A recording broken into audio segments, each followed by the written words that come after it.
Dark Faces. It's your boy Andy, and you're watching Nocturnal Transmissions, brought to you by the Circle of Drakes podcast. It's a conversation you could be having during the day, but having at night.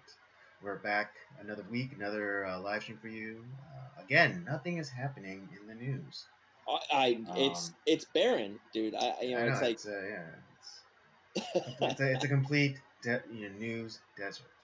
But so we'll somehow pull out a stream for you guys, anyways. With me as ever, co-piloting this thing is the homeboy Rob. What's going on, everybody? It's your favorite day of the week. I mean, not just you specifically, Robert, but all of our wonderful audience. Your favorite day of the week, where Rob and I get together, we talk news, talk culture, and of course we talk movies. It's too bad we don't do those on a Monday, because then Monday would be my favorite day of the week, and then the rest of the week would just be awesome after that. Yeah, it's like Tuesdays are like your day at like the spa or something. Yeah, exactly. I guess that kind of is because because I think we get to we get to achieve spiritual and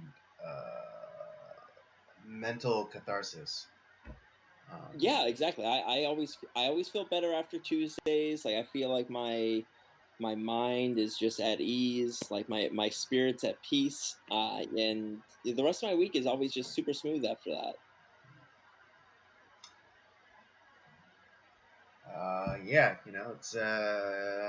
It's we have a good time here. We have a good time here. Of course, just to remind you all that this month's theme is Bruce Willis.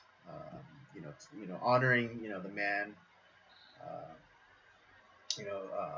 Particularly after his recent announcement that he was diagnosed with aphasia, and so we wanted to honor the man and his career. Exactly. And tonight we will be reviewing one of his movies, The Last Boy Scout. Good movie. Also starring Damon Wayans and an early what is it? Halle Berry performance. Yeah, an early collaboration with Halle Berry. Because yeah, I mean, a lot of you may not only think of their collaboration in that movie Perfect Stranger. Yeah, but this is it happened way back when. Arguably we get to enjoy a prime Halle Berry. Yeah, she's great in it. You definitely see like, oh, she's definitely bound for stardom. Just even like in the small time that we see her in this film, it's like, yeah, she's gonna be a star. She's really good. Yeah, the film overall I thought was very interesting. It was a lot of fun. Man, and a lot of alpha male people like surrounding this film. Not only the stars, but you have like the writers, the director, the producers. Yeah, I mean, I think what is it? Like one of like part of like the holy trinity of like '90s like action, action movies. Would help produce it. Joel Silver. Because you had your Joel Silvers, your Jerry Bruckheimers, your Don Simpsons, Tony your Scott. Tony Scott, Michael Bay. Well, I guess it's more than a trilogy or trinity. Yeah. But a pentality, if you will. Yeah, a pentality. Yeah, a pentality. Yeah. Pentality, one of those two. Yeah. Oh yeah, Don Simpsons is more of a producer. Oh yeah, so is Jerry Bruckheimer. Anyways, it's a fun movie, and we will get into it, of course, towards the end. But in the meantime, we do have some topics that we do want to get to, and also some follow-ups. To certain news stories that we did bring up a while back, and then there's been some recent developments, and so we'll get into that. Yeah. But why don't we start? How was your week, Andy? What'd you do? Anything fun? Anything interesting? Anything exciting? Or is it business as usual for you over there? Um, what did? Gosh, I don't know. All the days seem to just like be melting together for some reason. Yeah. It's like pretty status quo. Saturday, did I do anything on Saturday? I can't even remember. That's a problem. Yeah. Um, on Sunday I did get to. Well, Saturday. Oh yeah, because it was Mother's Day. Jeez, come on, guy. Come on. All right, it was Mother's Day, and Saturday, yes. Me and the family, just had dinner at home with my mom. Uh, I know usually I would cook something, but today or this year I felt, we just felt like just, you know, getting some takeout. Not a bad way Uh, to go. yeah, not a bad way to go. And yeah, we had Mediterranean food, kebab and Oh, whatnot. nice. Hmm. Yeah, So we that went. was good. Yeah, we went to. I'm actually surprised that my wife woke up that early, but we went to the Black Bear Diner on Ventura Boulevard Oh and had yeah. breakfast with my mom. I had to say I had never been there before. That not only is the food good, but my God, you get giant portions. Yeah, the last the I guess the only time and the last time I was there, um, I got what is it? I got the country fried steak. My Ooh, God, man, that sucker was huge. that was my second choice. I was gonna go with that, Hmm. but then I ended, kind of like last second. I was like, oh, they have corned beef hash. I'm gonna go with that. So I ended up going with the corned beef hash. Hmm. I think next time I go, I'll probably get the chicken fried steak, Hmm. which I'm gonna make a trip there. Like, I might do that on a Thursday before bowling or something like that. But yeah, Hmm. we'll definitely I'm definitely gonna go back. It was goddamn, it was good. Hmm. Um, I do remember it kind of being on the salty side, but I I don't mean, give a shit still about that. overall pretty good.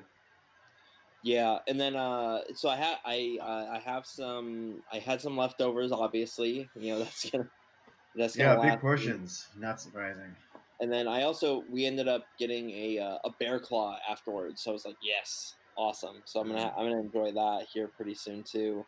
Mm-hmm. Um, I'm actually probably gonna enjoy it after the stream. That's probably gonna be my dinner tonight. Nice. Um, so we did that. Then Sunday I ended up going to see Doctor Strange, the new Doctor Mm. Strange movie, the Multiverse of Madness. Yeah, as did I. And I was I was actually like I was really pleased with how well that movie turned out to be. Hmm. There's a few things I'm like, I didn't like certain things, but I was just like, I really loved that they gave Sam Raimi like a long leash. I mean, he was allowed to do a lot of cool stuff in the movie, and I absolutely loved it.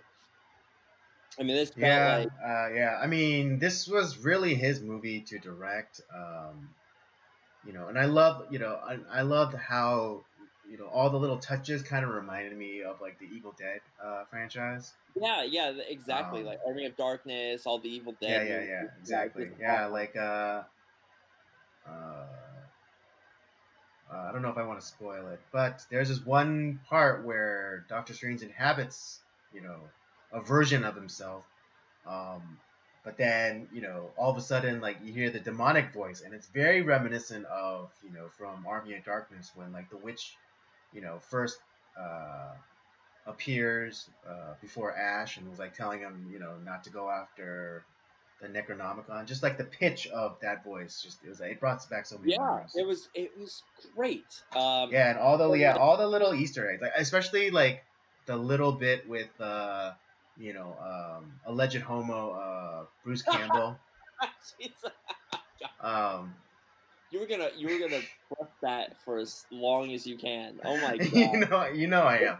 But god. yeah, like he plays like another similar but different universe. He plays like a food vendor, and like Doctor Strange like enchants him to like uh, Punch himself. yeah punch himself in the face.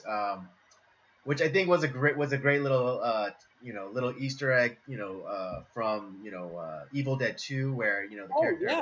the character of Ash his hand gets possessed, and like makes him do all sorts of crazy stuff. Yeah, that was awesome. And then I was like, man, this score sounds like really like I feel like I know this score. And I was like, Hmm. oh, Danny Elfman did the score. So That's it's right. another Hmm. like Sam Raimi, Yeah, kind of little like horror Sam Raimi callback. touch. Yeah. Yeah, And it's yeah. just like, man, this was so great. And obviously, like I don't like I said, I don't want to spoil it because it's still new, so I don't want to spoil it. But there are some very interesting cameos in this film where I went like, one where I was like, no fucking way, awesome. I couldn't, and it's a great introduction to some potential, what's going to come down the pike for the MCU. If And so and the casting choices that I think that they're potentially going to make is going to be spot on, and I'm super excited for it. Hmm. Yeah, I mean, my only gripe is that it wasn't really a Doctor Strange movie. Um, Doctor Strange was definitely like a secondary character in his own like movie. That's the unfortunate thing because he is a cool character. Yeah, and I mean, like yeah, there's like so much like good like Doctor Strange like lore that they could totally draw on, but it's just like this movie became you know the multiverse. It should have been named Multiverse of Madness with Doctor Strange. Yeah, Um, yeah. because it also this is also this is more or less continuation of like the WandaVision TV show, which is like if you didn't watch the WandaVision TV show, you really don't know like what was the shift between like Endgame Wanda Yeah. and this Wanda. So it's like I don't know. And I don't know if you should necessarily be, or I don't know if it was necessarily a good idea to make that show. well, Um, and see, this is like what I've talked about when we did our Endgame review.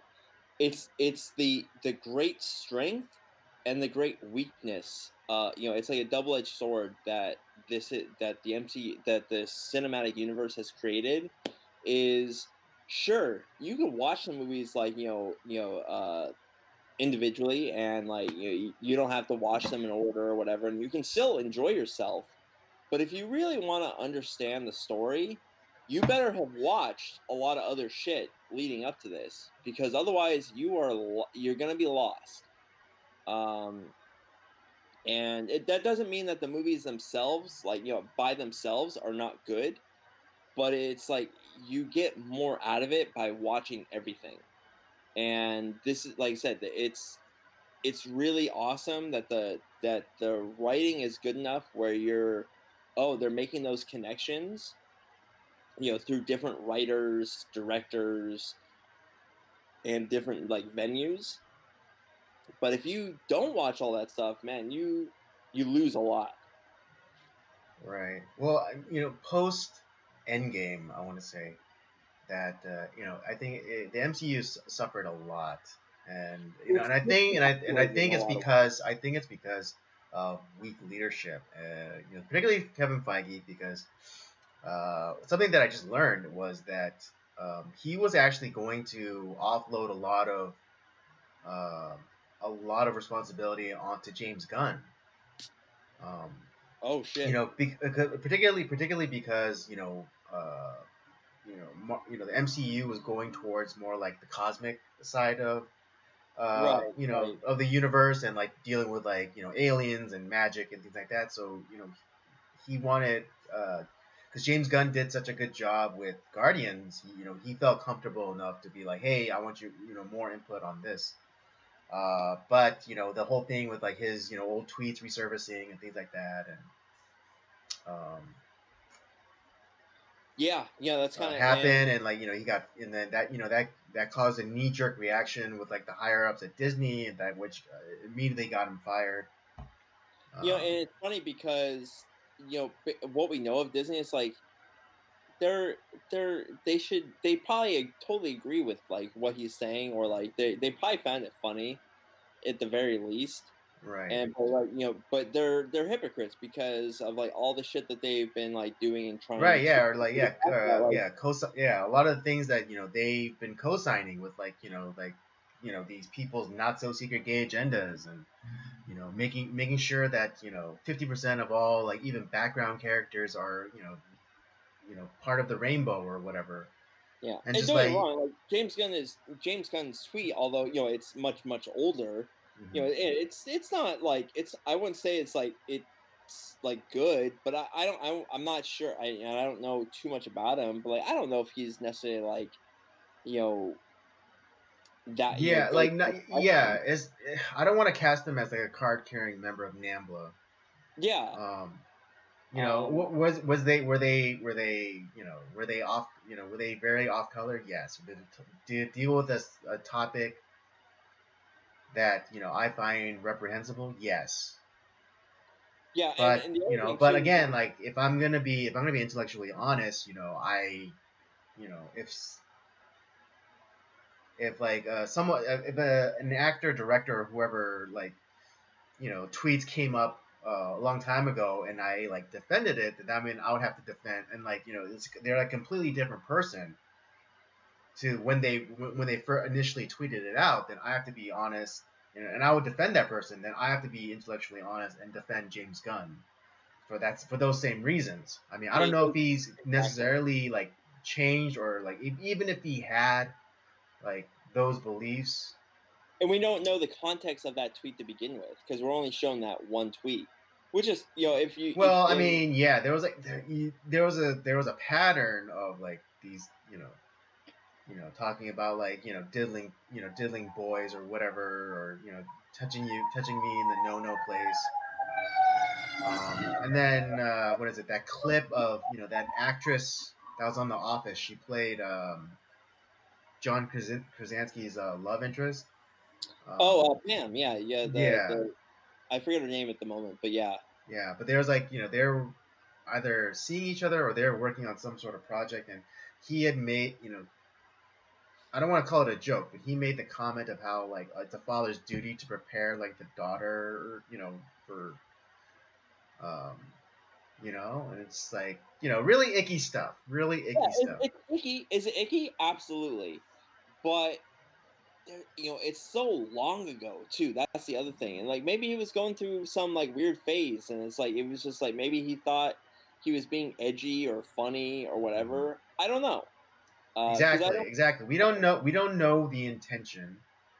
And just as if there was someone we found reprehensible, but then they kind of got their act together, and like we've seen, like, through their demonstration, or at least how they uh, portray themselves in the public eye, to be better than they were, then you know of course we would defend that person, say, oh, well, that they're a different person now, you know you know you know you can't be expected to be held responsible for comment.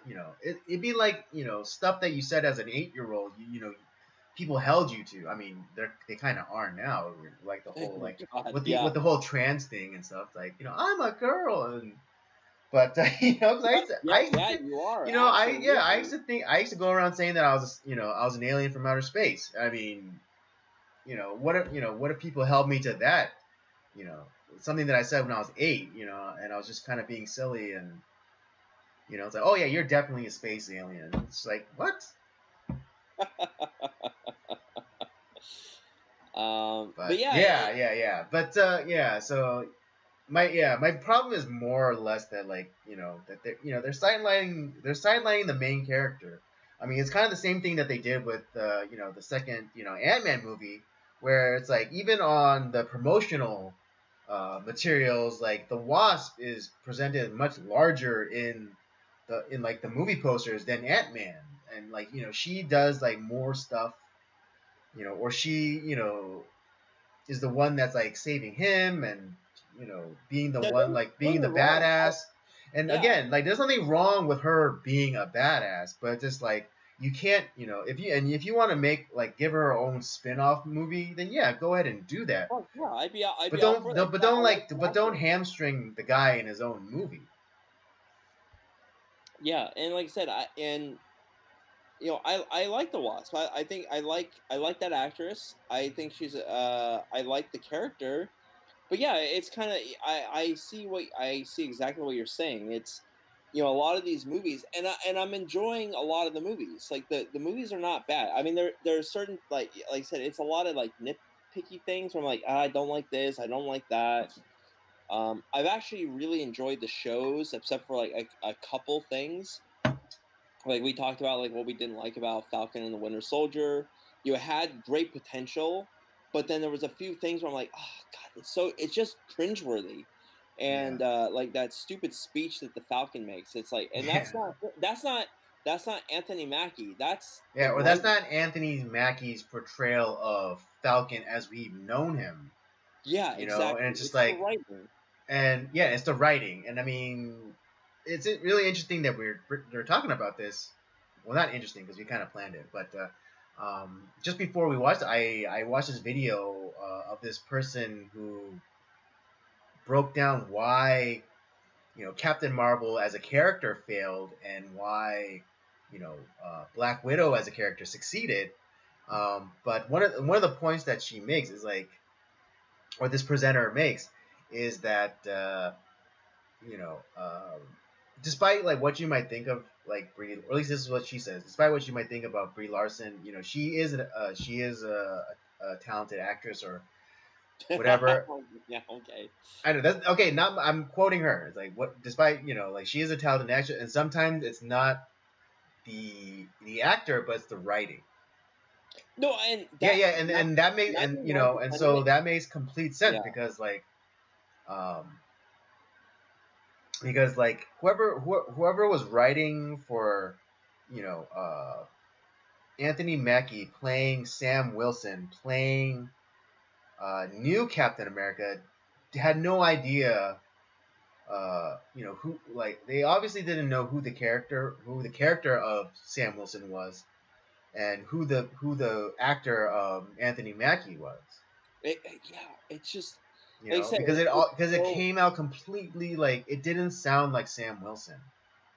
yeah, and throughout the entire show, I loved like the buddy cop thing that they had with him and with Bucky Barnes.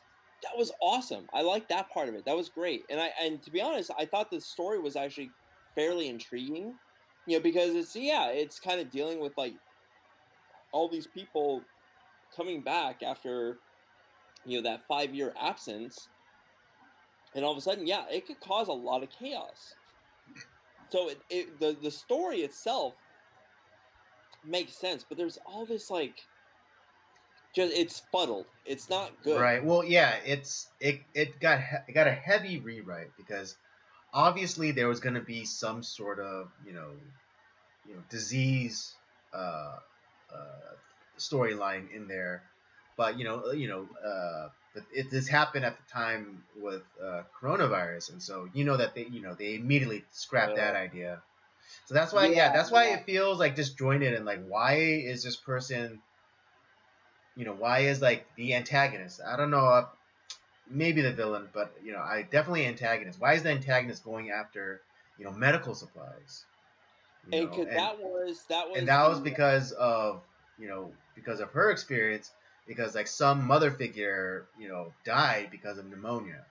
right, because this actually was supposed to be the first show Right. of that, like, of kind of like the new phase. Like it was gonna be like kind of like that was gonna kick everything off, and they postponed everything, obviously, and Mm. then WandaVision became the first one that we all saw. Mm. And yeah, because they were doing those rewrites and reshoots and stuff in Falcon and the Winter Soldier, and to be honest, I would have just like just just just stay the course, do what you had. It's fine. Honestly, yeah, people may be like upset, but fuck those people because they're stupid. Just do your thing. If stick to the plan. Right. I mean, I understand like sensitivities or whatever, but like it's still ultimately an allegory because like what is it? What is it? Star Trek Six, The Undiscovered Country. That was completely, that was complete allegory of, the fall of the Soviet Union. After, Yeah, because yeah, like the moon of Praxis blowing up. That's obviously, which was like like the Klingon source of like dilithium or whatever. But that was definitely a parallel to when Chernobyl happened. And then like the Soviets, lost a lot of infrastructure, and then yeah. eventual like the collapse. So it's like, yeah, you could have like these one-to-one kind of like metaphors, and it's like, yeah, it's And, fine. the- It would have been fine. People like, and here's the thing is that like and it goes back to even like when like all like the September 11th happened and all that. mhm, A lot of people, oh, we can't show that. We can't. It's like, yeah, you can. It's gonna be fine. Okay. Just because like a mhm, movie show, they were filming this before this happened, and it's horrible things happen all the time. Just because the thing that you're talking about in your film happens to coincide with this horrible thing that happened in real life, it's fine. It's gonna be fine. Don't postpone right. I shit. mean, yeah. I Don't mean, if you do want to like think about that. it, it's not the first time that this happened because like with Spider-Man, there was a scene where Spider-Man traps a helicopter full of, or saves a malfunctioning helicopter by creating a web in between the two, the World Trade Center towers and I would catching have been it. totally fine with that. Yeah, They but don't they have took to it do out. one bit. Yeah, they took it out. But like, yeah, I think it would have been fine. And it's and yes, a lot of people died that day, and it was a tragic event. But maybe even seeing, those, the towers in there would have been, something nice for people to be able to heal. It's like, oh, this, Yeah, they're not there anymore, but fuck yeah, I'm glad I get to see them one more time in this film. That's awesome. exactly, exactly. So yeah, like that, yeah. So that could have been like a moment of healing. I mean, just the same with with the sickness plot that they obviously were going to use in the show. It could have been a way for people to deal and or like come to grip, like and maybe it would have been, what is it? It could have been cathartic for them to see it happening, and like not and seeing how it didn't end the world. That exactly it's not. Hey, you're talking about like representation and all this other stuff. It's like, well, yeah, we look to the arts, as a way to like help us heal from, these horrible situations that happened. And when it's like, hey, these people like, eh, whether whatever you think about like, the coronavirus stuff, like if you think it's like the worst thing to happen, like it's everyone's gonna die from it, whatever. Well, you see these other people dealing with something similar. It's like, man, they're staying strong and like, they're dealing with it in a good way, and where people are working through it. You know what? I think we can do that too. That it could be a way to like, have like give people more hope in a lot of ways. I think back to, in the sports world after like, the death of Dale Earnhardt, there was a lot of like these like, moments where the sport just healed. Like when Earnhardt's replacement won in a very similar, his first race in a very similar fashion that Dale Earnhardt won the year before. We had Dale Earnhardt's son win the race at Daytona. When they came back to Daytona in July, and just like all these like, little healing moments, that we have, and having something where like we have the movies or TV deal with a similar subject and people are overcoming stuff and they're dealing with it. Hey, we can deal with it too. We're gonna be okay. It's not the end of the world. But hey. Indeed. Yep. So yeah, overall, generally speaking, I would say that I enjoyed, Doctor Strange and the Multiverse of Madness. It was annoying that it was a Doctor Strange movie, but it wasn't about Doctor Strange. Um, America but Chavez sucks as a American character. Chavez as a character sucks. You know, yeah, yeah, Thank like God. the whole two moms things. Jeez. Of course, of Of course, it's gonna be course. there. Of And course. yeah, and I'm glad she wasn't the main character, Mm-hmm. but they're gonna use her down Yeah. the road. Yeah. They're gonna use it down the But it's just road. like there's it overall. I would say like I like it's a four. If I was gonna give it a rating, Mm-hmm. I would say it's a 4.5 out of 5 for me. I Mm-hmm. did really like the movie. I thought it was awesome. I love that they allowed Sam Raimi to just go nuts. Yeah, and that's great. What I would have wished for is that the idea of the multiverse coming about is a lot of the consequences of his actions from the previous Spider-Man movie coming to fruition, because we see like that, like obviously like the multiverse is coming in that movie, and he caused that, so it's just more of like the fractures keep happening. Well, then you have like a little bit of a problem too, because um, what is it? The multiverse was supposed to have been spawned because of the actions of Loki, in the Loki TV show. Yeah, exactly. Well, Um, it's a little bit of both. It's both, and I kind of wish they, instead of America Chavez, let's bring in like the consequences of what happened throughout the Loki TV show, which was good. I really liked that, and and then Doctor Strange's actions from Spider-Man No Way Home. You throw those two together, and right. Okay, I see what you're saying. Oh yeah, I would, instead of American Chavez, I would have I think it would have been better if they brought Loki, or the concept of the TVA was brought in to, yeah, I guess the a lot better. mainline Marvel Cinematic Universe. And use like Owen Wilson's character as like the one that, like, hey, he has this power to traverse these different timelines and different universes. Hmm. Let's utilize that character who is so much better. Right. And, yeah, and like an established, Exactly. And because like, yeah, because you introduce this new character, and like, again, problem with like writing, female, characters nowadays, but like, she's immensely powerful, but like, she can't control her powers, but she doesn't really get like instruction from, what, I guess what used to be the Sorcerer Supreme, Doctor Strange.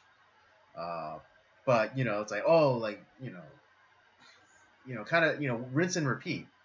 hell, if you want a female character, utilize the female Loki, for God's sakes. At least that character is interesting, and like we know about her. Right. Like the female version of Loki from a different universe and Hmm. timeline. Let's Hmm. utilize that character, Right. which is much more interesting. But Yes, no, exactly. we have to Exactly. throw in this random Mary Sue character that we've never heard about and that we don't care about at all. It's just like, what the fuck? Why? That has the two lesbian moms, of course. Yeah. Although it was pretty funny when when like they're referring to the character, but they're like, say, "Oh, we need America's power," or like America's in danger, and just like. Yeah, I was like, I think that honestly, like, hearing that, I'm like, oh, okay, that's I don't know if that was intentional, but like, it probably was not. But it's like, oh, Yeah. so kind Yeah. of like the cell phone on like some of the writers who are probably like they hate America, but that Mm, that's okay. yeah. uh, Anyways, all right. But yeah, that's our, I guess, our quick yeah, like I said, review of I don't want to the give. movie. Yeah, no, not too many spoilers, because this movie did just come out, and Yeah, I mean, despite my own like personal, issues with it, I still enjoyed it. Just because it was Sam Raimi and all of his little touches, like I did enjoy it. Yeah, I would say 4.5 out of 5 on that one for me as well. Yeah, I don't know if I want to commit to a rating myself, but If yeah. I was going to give it a rating right now, that's Hmm. how I felt about it. Like there are a few tweaks that I would have made to make it a 5, Hmm. but other even like the stuff that I did not like about the movie, I I was like, yes, this is fucking awesome. I loved like the horror aspect that they brought to it. They Hmm. Elizabeth Olsen was awesome in the movie. She was Hmm. scary as hell. And it was, I mean, zombie Doctor Strange, awesome. Can't it's great. All right, let's get into some of the topics. Um, I guess let's go into the Mother's Day stuff. Um, as all of you may know, this past Sunday was Mother's Day. But what you may not be aware of, but there were some demonstrations outside of, particularly Catholic churches. uh, Um, Sorry, Andy. It's called Birthing People's Day. oh right, yeah, with like yeah, the birthing people who chest feed. There you go. Yeah. Jesus Christ. Jesus, cancel Jesus cancel Christ, Andy. take us now. Jesus Christ, take us now. Anyways, but yeah, there are some demonstrations outside, sometimes inside as well, like particularly here in Los Angeles at, Our Lady of, I forget what it's called, Our Lady of the Angels or whatever. Yeah, But whatever. One of the big cathedrals. yeah, like in the biggest Catholic cathedral here in Los Angeles. During their mass, like demonstrators came in to and disrupted the service, and of course they came in dressed as in a Handmaid's Tale cloak and bonnet, and then yeah they started I, causing a they because caused honestly, I just a quick side note. Because of those fucking people, like I may have watched that show, but Mhm. because of these people, I'm like, I'll never watch the show just because Out of spite, yeah, just out of spite, just out of spite. I'm so tired of all. Oh, everything is a Handmaid's Tale. Oh my god, it's like, oh my, just shut the fuck up, okay? No, we're not forcing. No one's forcing you to have kids. No one forced you to lay down on your back and take that dick to force you to have a kid. Okay. Right. Yeah. And I mean, and here's the thing. Like, I think most conservatives might allow for, a special carve out for like that kind of situation, like, the rape. But like, all we're asking is that all other reasons for abortion be, outlawed or, discouraged. And they're like, no, Yeah, no. exactly. And I absolutely love. Uh, you have all these people like, yeah, well, you guys are trying to regulate my uterus. Well, maybe we should like have laws against people who impregnate women and just run away. It's like, yeah, I'm all for it. I know, Let's like, do it. yes, do it. I'm like, I agree. It's like, So your terms are acceptable. yeah, let's do that. I want that too. It's just like we're on the same side in a lot of ways. Like if you're gonna regulate my uterus, let's regulate the penis that made this this baby. It's like, yeah, no shit, let's do Yeah. it. Yeah. Although like some of it does seem extreme. Like there's like this one person saying like at 18 all men should get vasectomies until they're until they can prove unless they can demonstrate that they can financially support a baby. Yeah, That I no, don't I'm not no for that. yeah because that's too like interventionist. That's too Yeah, interventionist.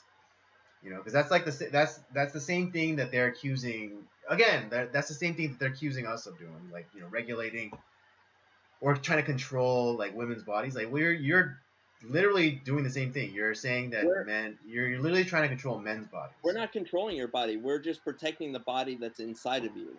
Okay. Right, exactly. And it's like, it goes back, and then, it always goes to like, oh, women's rights, women's right. Well, what about that, woman inside the woman? Like what about that baby girl that's gonna become a woman one day?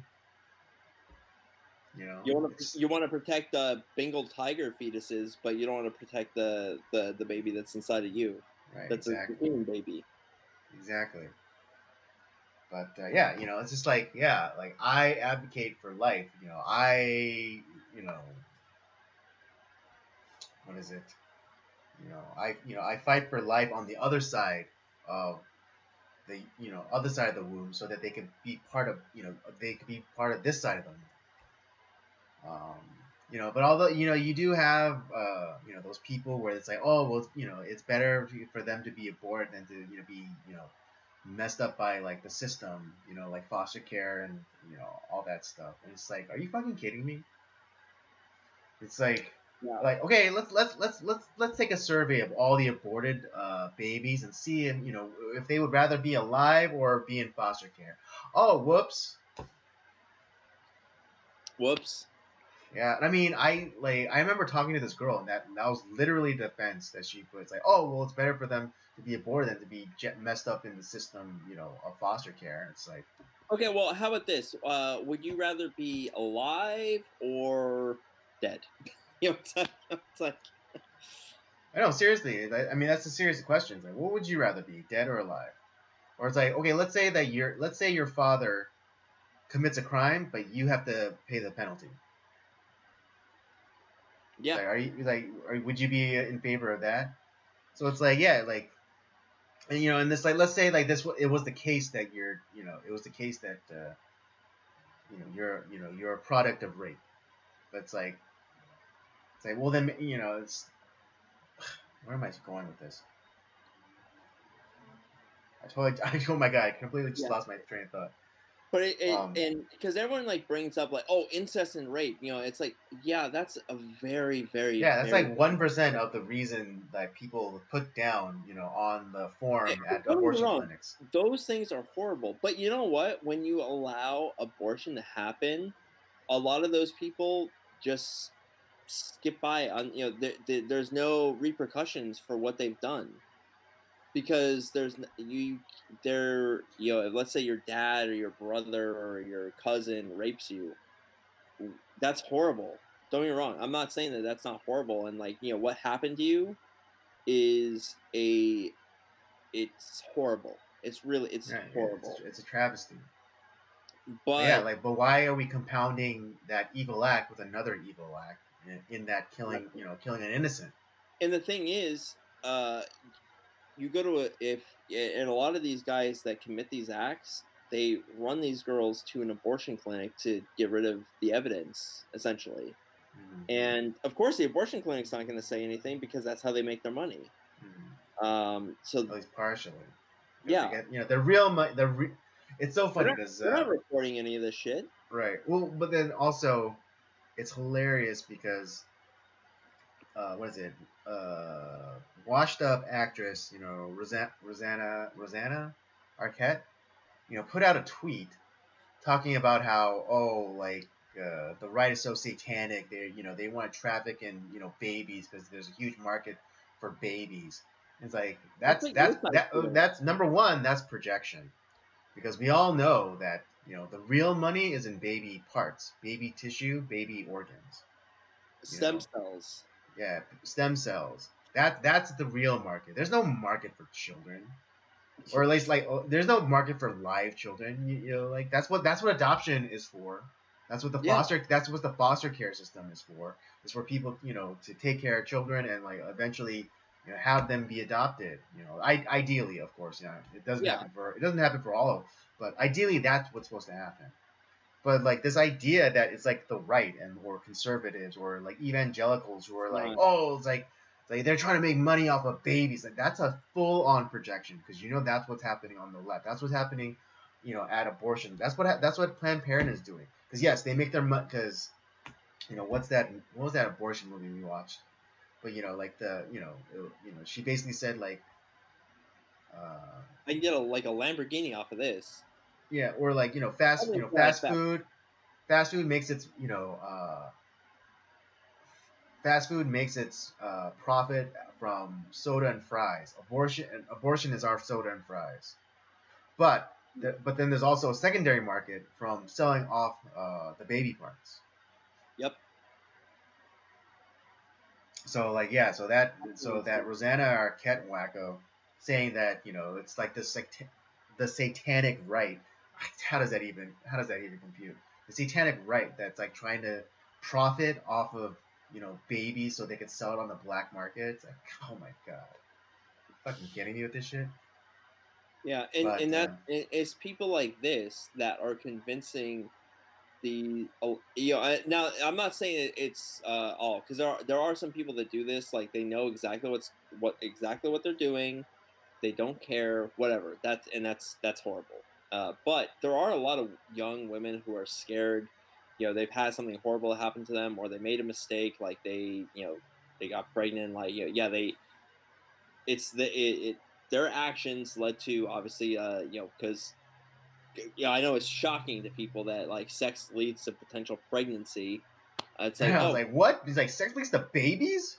what? Yeah, exactly. But there's a lot of these young girls who are scared, and Yeah, they because are because they're young. Because they're lured into these places thinking that, like, oh, Planned Parenthood, that's, they're gonna help me, like, figure out my options, what I can do, and they pressure these people into killing their kids. no, exactly. I mean, it's a misnomer for them. It's a misnomer for them to for these girls, women to think that Planned Parenthood is about choices. No, there's only one choice, or like it's one choice or the other. It's kill your baby or don't. That's it. Those are Yeah, your only options. If I'm to be generous, those are your only options. But and yeah, that's like yeah, but yeah, yeah. So there was demonstrations in L.A. Well, that was the most famous one. At least that's like the only video that I was able to see. And those demonstrators were swiftly kicked out by security. And then there's also another demonstration in New York, I think Brooklyn or some such borough, where this like literally demon possessed woman was like had like a leotard on and was like had like baby dolls like stuck into it, and then like she'd pull them out and like you know and she would like start ripping them apart and be like, oh look, I'm ripping up the baby, this is what I want to whip up the baby. And shout out to those guys, because it was men who was like standing out front, like they were praying the rosary, you know and shout out to those guys for holding the line, because it's like you look at the different, you see the different protests. You see the demonic protest of like that woman, ripping ripping babies in effigy, and then you see like this line of men, praying the rosary, stoic, even in the face of this demonic woman screaming in their faces. It's just like, who do you want? Which side do you want to be on? yeah. It's just like you have like these crazy witch, blood magic paganists, uh, who are, screeching, howling, horrible people, and then you have someone who is, you know, whatever, like, I'm not a Catholic by any means, but like I am a Christian, and yeah, these people who are trusting in Christ, they're praying to Him, and it's like, hey, God's gonna take care of this, but we're gonna pray for this, demon possessed woman Mm-hmm. that's screaming at us. We're not going to do anything. We're not going to touch her. We're not going to say anything. We're going to stand still. We're going to stand in this at the gap, and we're going to pray for this person. Mm-hmm. Exactly. It's just like Yeah, I mean, really, like, which side do you want to be on? Do you want to be on the side that's like screaming and flailing and, you know, advocating for the murder of children, or are you gonna be on the side where it's like, you're on the side of life, you're advocating for Exactly. life, and you're all and also you're advocating for responsibility because that's ultimately what it's about. It's about responsibility, and again, I'm you know people who are in favor of abortion, they're pro-choice. I'm pro-choices, and one of them is responsibility, and that Yeah. comes in the form of parenthood. It's like saying, yes, I will take the responsibility of carrying and raising this life. So let's really start advocating for choices. Maybe not the last choice, but the other four. And again, to remind you guys, uh, what is it? Abstinence, contraception, adoption, or parenthood. Yeah. Those are the options. Yeah. That's exactly it. Um, I that maybe you think that that's limited. Maybe you think that like sacrificing, the life that's inside of you is a good thing. Um, but we don't think that's a good thing. Right. I mean, and it wasn't even that long ago that people on the left believed this as well. I mean, we talk about this all the time, but Knocked Up is the most based movie, I've, Yeah. on the matter at hand. That's the most based movie I've ever seen. And like when we see that scene like between Katherine Heigl's mom and her talking, it's like you just get rid of this baby and like wait until you're And, ready to have and then you'll have your real baby. It's like no one's like celebrating that scene. It's fucking horrible. I know, They're right? What's all like, yeah, like, when you hear oh that my shit, you're god, what like, a ugh, yeah, right? what a horrible bitch. Fuck you, mom. It's like no one likes that scene. But then that's that mom. That's what these ghouls believe in. Yeah, exactly. And it's so crazy. That movie came out what, like 2006, I think, yeah, 2007. 2006. It wasn't that long ago. No, Maybe 16 years? 16 years ago. yeah, 16 years ago that movie came out with, and look how much has changed. Dude, and I mean, and shoot, like I think the most profound thing about that movie was it showed the stages of the pregnancy, you yeah. We know. saw all the sonograms and like the progression of the Right. baby. It's like, You saw the quote unquote. I mean, here's the thing about the left. There is some truth to it, but it's distorted. So like when they say like, oh, it's only a clump of cells, it's like, yeah, you're right. It starts off as a clump of cells, but it's still a human being. yeah, So left to its own devices, it's gonna become a human. Okay. exactly, yeah. If you allow it to continue on its progression, yes, it'll become more human like. Yeah, same thing. If you don't crush the condor egg, it's gonna become a condor. Okay. Exactly. Exactly.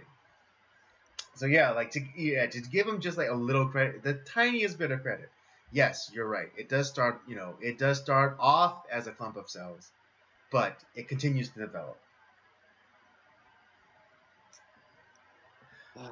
Um, Well, should we talk about like kind of keep the baby well, thing going? okay. Well, just like the last thing about uh, last thing tied to this was recently, it was like the conservative justices' home addresses were leaked, and people, again began to demonstrate outside of their homes, and of course, the White House, strangely, you know, didn't immediately comment on it until people started, until I guess more important people started, criticizing, the media started criticizing them, and then they came out and condemned the protesters, gathering outside of the justices' homes.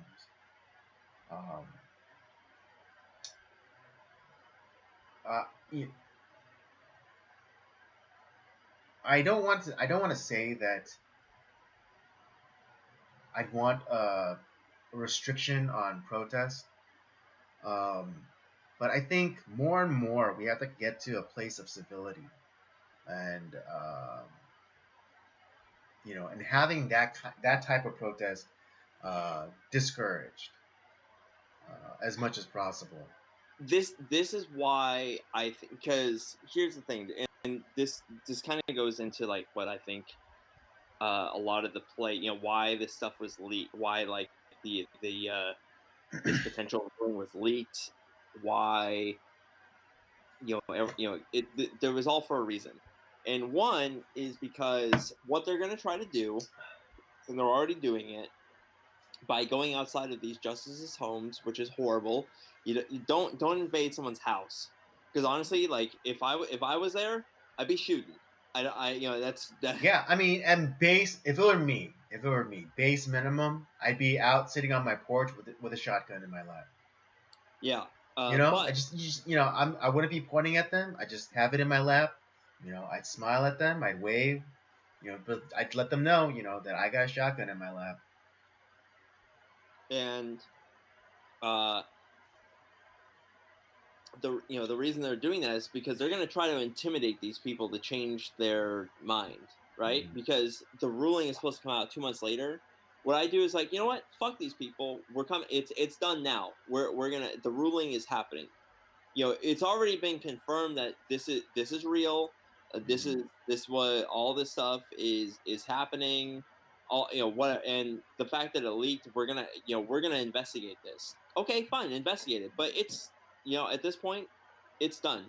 You just you make your decision as the Supreme Court. Don't let these people intimidate you. And but Although, well, okay, yeah.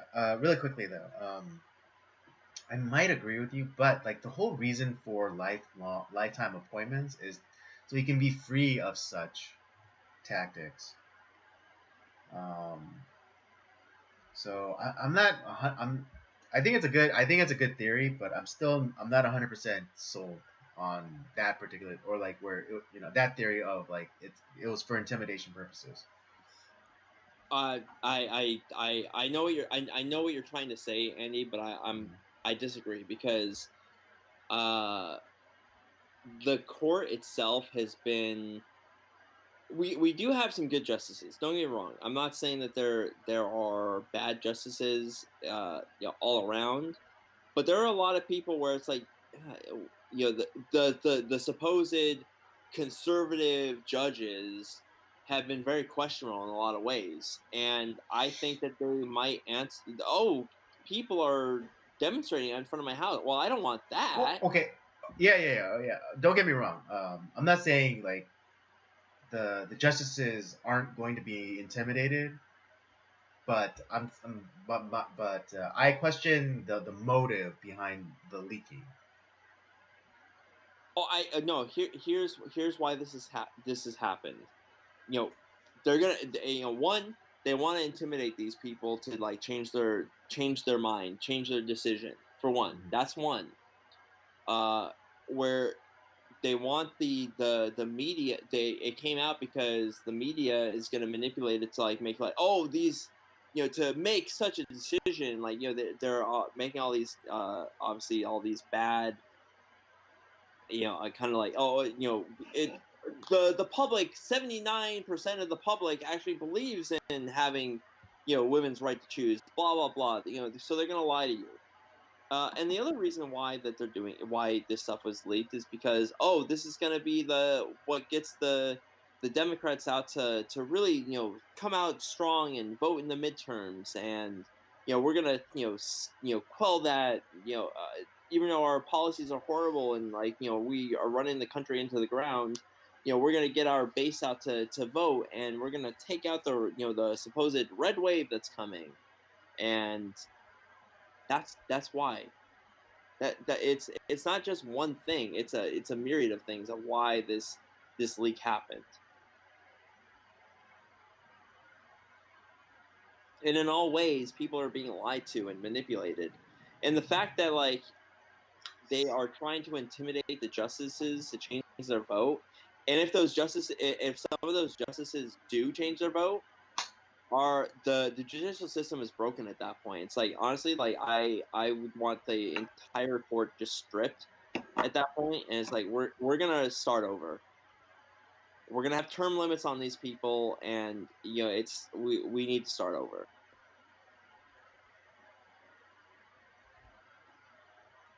Because initially you're correct. This ruling, this Roe versus Wade ruling that had become like kind of like was a bad call. We're gonna reverse that call, and all the calls that kind of followed, following Roe versus Wade, we're gonna reverse those, and they're not like outlawing abortion. They're just and we're allowing the states to kind of deal with it themselves. Do I think that's enough? No, I don't. I don't think that's enough. Honestly, I wish it would be just outlawed outright. But that's the thing with our country. We take these incremental steps to like make things happen. Slavery wasn't outlawed, and like, whenever the Constitution was ratified, or like when our country came to be in like 1790. Okay, it's is that what like the majority of the founders wanted? Sure, but then you don't get a lot of the southern states that they needed to have like to have a unified front against the English. They would have lost the Revolutionary War, and the United States would not be a country. So yeah, but we had elements within the Constitution to make to where we can't end slavery now, but we put these things in the Constitution to make this a potential down the line, and that's exactly what happened. It was ugly, it was a mess, but it happened. And sure enough, this is something like that happened in our country that was made, kind of made the law of the, quote unquote, the law of the land. But it's a bad call from the judiciary, and people are starting to realize that now. Not only is it bad law, but it's also, people are saying like, this is horrible. Like, why was this allowed to begin with? Even people who are not like in the religious community, even those people are like, yeah, this is horrible. Like, this is a person. Like, why are we killing a person? And so a lot of, well, like back in like what, 75, whenever this ruling came out, the complete opposite is starting to happen now, and even the judiciary is like, yeah, we're gonna end this, because there's a lot of these, a lot of states are like coming out with these, pro-life like laws, where it's like, and it's people are challenging it up to the Supreme Court. It's like, well, we got to think about like what we think about Roe versus Wade, and if that ends up coming to pass, where they like, yep, that ruling is bad, we're gonna end that ruling, and the rulings that follow it, and the states are gonna have their choice. And honestly, even like some of the states, even like they have Florida and like some of these other states, it's not enough. It's you're like, oh, 6-week or 15-week ban, which is great, that great first step. But the step where you want to go is like, no, we're just not. You can't do this here. It doesn't matter. And the Planned Parenthood facilities and the abortion clinic facilities that are here, they are illegal, and they will be kicked out of town, and we will not support them in any way. That's what should happen. But like I said, it's a first step towards some good.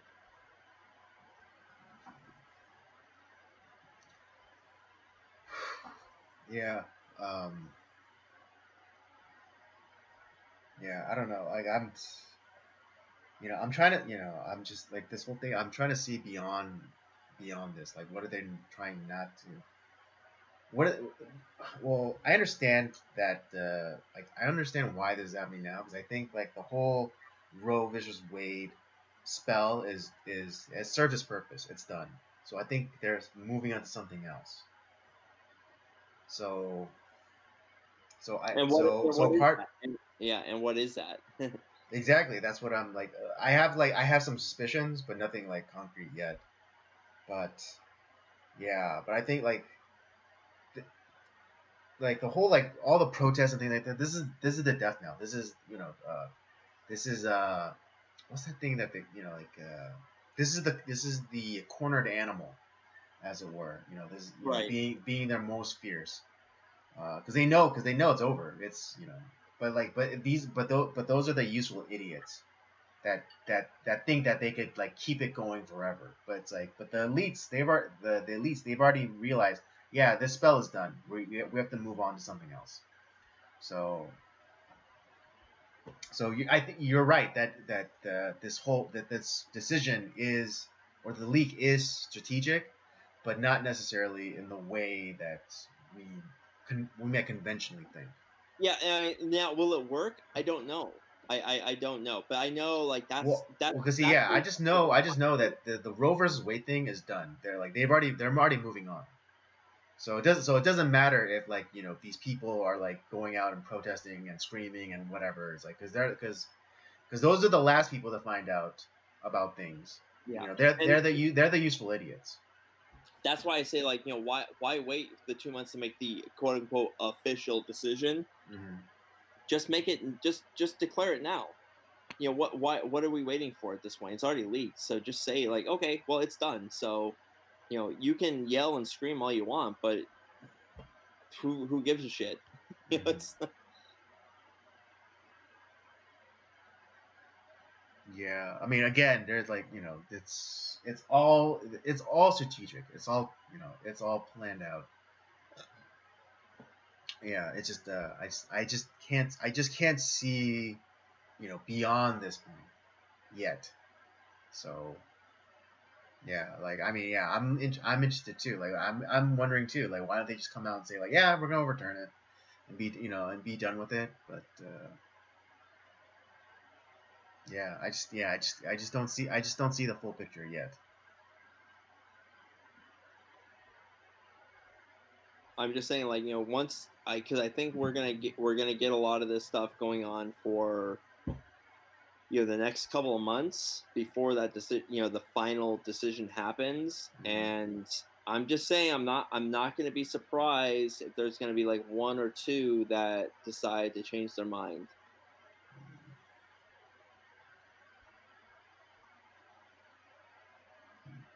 Well, I could definitely. Well, Roberts is a read in the wind, so I can definitely. So I've accepted that he could flip. Um, yeah, Kavanaugh can flip. And Gorsuch might flip.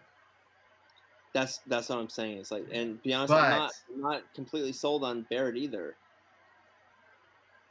but but I still think it's gonna go through. Even like if it's like, if it's not if it's not 6-3, it's gonna be 5-4. But it is gonna go through because again, I think they're done with the spell of Roe versus Wade.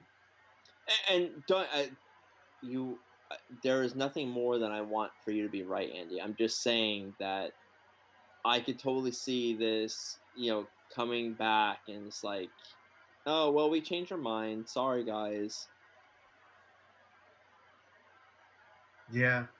I mean, I get it. Yeah, but And if that again, happens, but if my suspicion comes to fruition, which I hope it does not, that's the end of the judiciary. The Supreme Court is useless at that point. true. Yes. Yeah, in that aspect, you are correct. Because honestly, after that, it's like I could give two fucks about the Supreme Court at that point. It's like, okay, your whole thing is useless. The courts are Exactly. useless. Yeah, the courts are useless. The Congress is useless because they don't like make laws anymore. They just So we're ruled by one branch, the executive branch, and it's not even like the president. It's the blob. It's the yeah, it's the unseen hand behind the president. yeah. It's at that point, like I think that's where like okay, our country is pretty much on its last legs. Yeah, and I mean if that happens, I mean I know I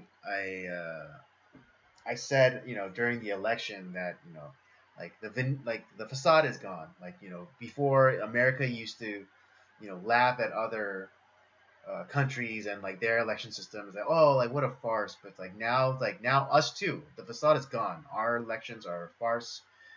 I mean at least on like the national level they're Oh all yeah. a farce.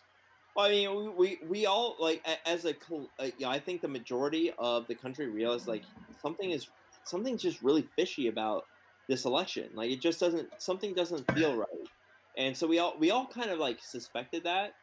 And then you have like someone like Dinesh D'Souza who actually presents a lot of good evidence. It's like, yeah, like it's not good. All the things that you were suspecting, yeah, that's true. And Right, yeah, I know, like in his latest movie 2000 Mules it, is I fully is a thought, full on is full on suppressed on YouTube, and I imagine on all the other social media oh, pretty accounts. much. Yeah, no, it's not 2,000 meal, 2,000 donkeys. Okay, like we're not we don't want to get canceled here. Uh, It's I some don't, other movie. Robert. I say fucking nigger on our streams. All right, I say nigger. All right, nigger faggot because I identify as an African fairy. So those are my pronouns, nigger faggot. But yeah, it's like the evidence that he like puts forward in that movie. I'm like, oh Jesus! I mean, not just like the physical, but like he has video evidence too. Right? Yeah, yeah. You see like sometimes the same person going to different drop boxes again, which are 1, 2, unconstitutional 3 and o'clock in the illegal. morning, dumping like 40 ballots. Yeah, some dumping like 40 ballots there, 13 ballots there, on and on and on. But again, but the fig leaf that they could put up is like, oh well, you don't know who those votes were You're right. going And for, you know what? and you're right, Fair enough. and you're right, you're Fair enough. completely right. We don't know, who those who like what those ballots each individually voted on, But but that's not the point. The point is that but that's what they have to know. I have a chart here that says during the middle of the night, when everyone was supposed to have gone home, you know, had to have gone home, all of a sudden there was a huge vertical line for Biden. Yeah, well, that's right. See, that's there we go. That's the other thing too. But like, okay, let's give them that premise. We don't know who exactly. Those could be Donald Trump votes. Okay, fair enough. But I think that like if that's the case, then it's even then, even though it's not like he didn't win, but he's like stuff in the ballot box, that should be a fucking problem Right. because I mean, yeah, there's like going to be you, like another they candidate. would like if like the opposite were true and those were all like harvested Donald Trump votes, then I would think the Democrats would want to know that was going on. Exactly, that's the problem. Like it doesn't matter what side it is, but the fact that this is happening to begin with, that's a problem because who is like unless you have like a family of like 25 and like you're the guy like dumping like the entire family's ballots in the ballot box, that's that's not it's not right. And like they're It's going to like fucking weird. Don't get me wrong. It's fucking if it's one guy and for a family of 25, who are all of voting age and like it's odd. It's odd, but it's not nefarious. But yeah. if it's one guy with like 50 ballots, in one drop box, and then he goes and takes another 45 and it puts it in another drop box, then that's fucking suspicious. Exactly. And that's where like it doesn't matter Republican or Democrat or whatever. And let's like I said, let's say it's Donald Trump. Those are all Donald Trump votes. but he still lost. But that could be a problem later on, like where someone is you it's not the fairest, like cleanest election of all time. That's still a problem because there's going to come a time where it's not, let's say that the Republican candidate is a bad dude and he is stuffing the ballot box. That's a problem. That's not how our system works. And the entire process that's going on, that's highly illegal, and those people should be prosecuted, and the people that are hiring them should be prosecuted to the fullest extent of the law. Mm-hmm. And the fact that, like, Absolutely. okay, if you're all the media and the Democrats say, "Oh no, there's no reason to investigate this. This is horrible." No, it's like, well, if your guy is all fair and clean and everything is good to go, why not investigate it and like see like where there's some problems? There's no, and there shouldn't be any problem there.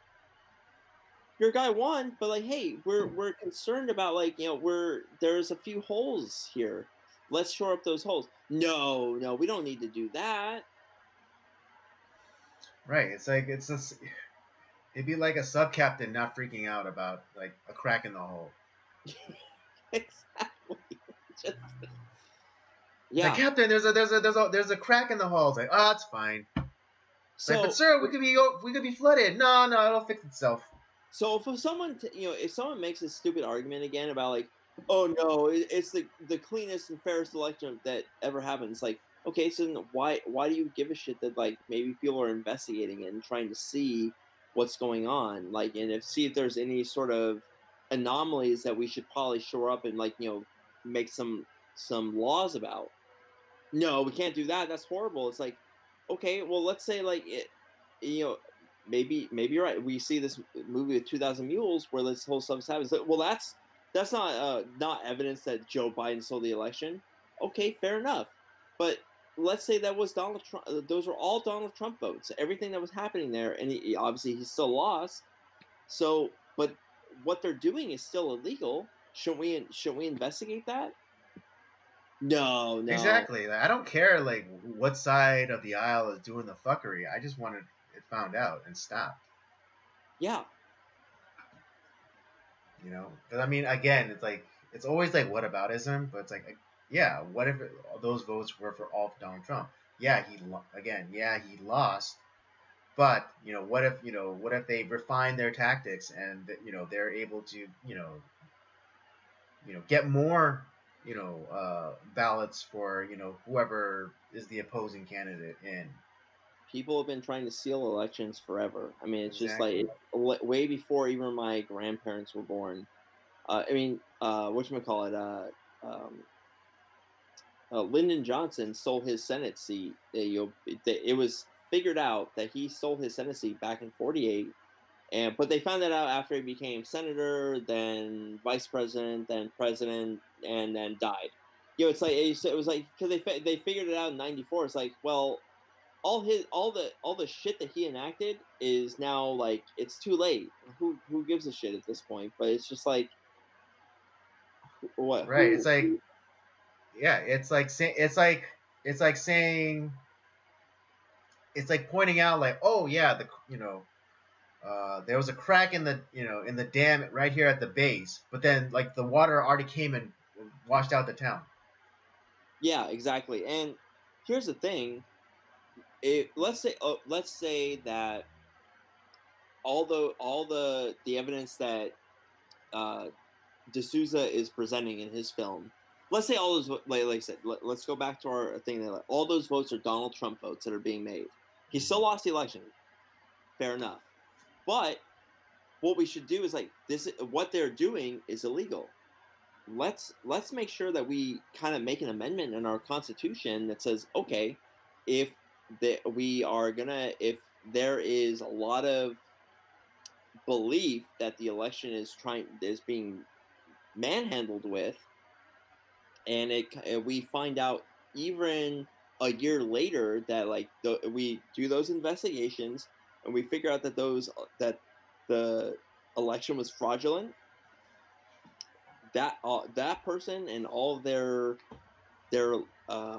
enactments and their appointment all their policies and and appointments appointments. to They're all all their thrown out. bureaucratic appointments gone. They're all thrown out, and the correct person is reinstated. Democrat or Republican, doesn't matter.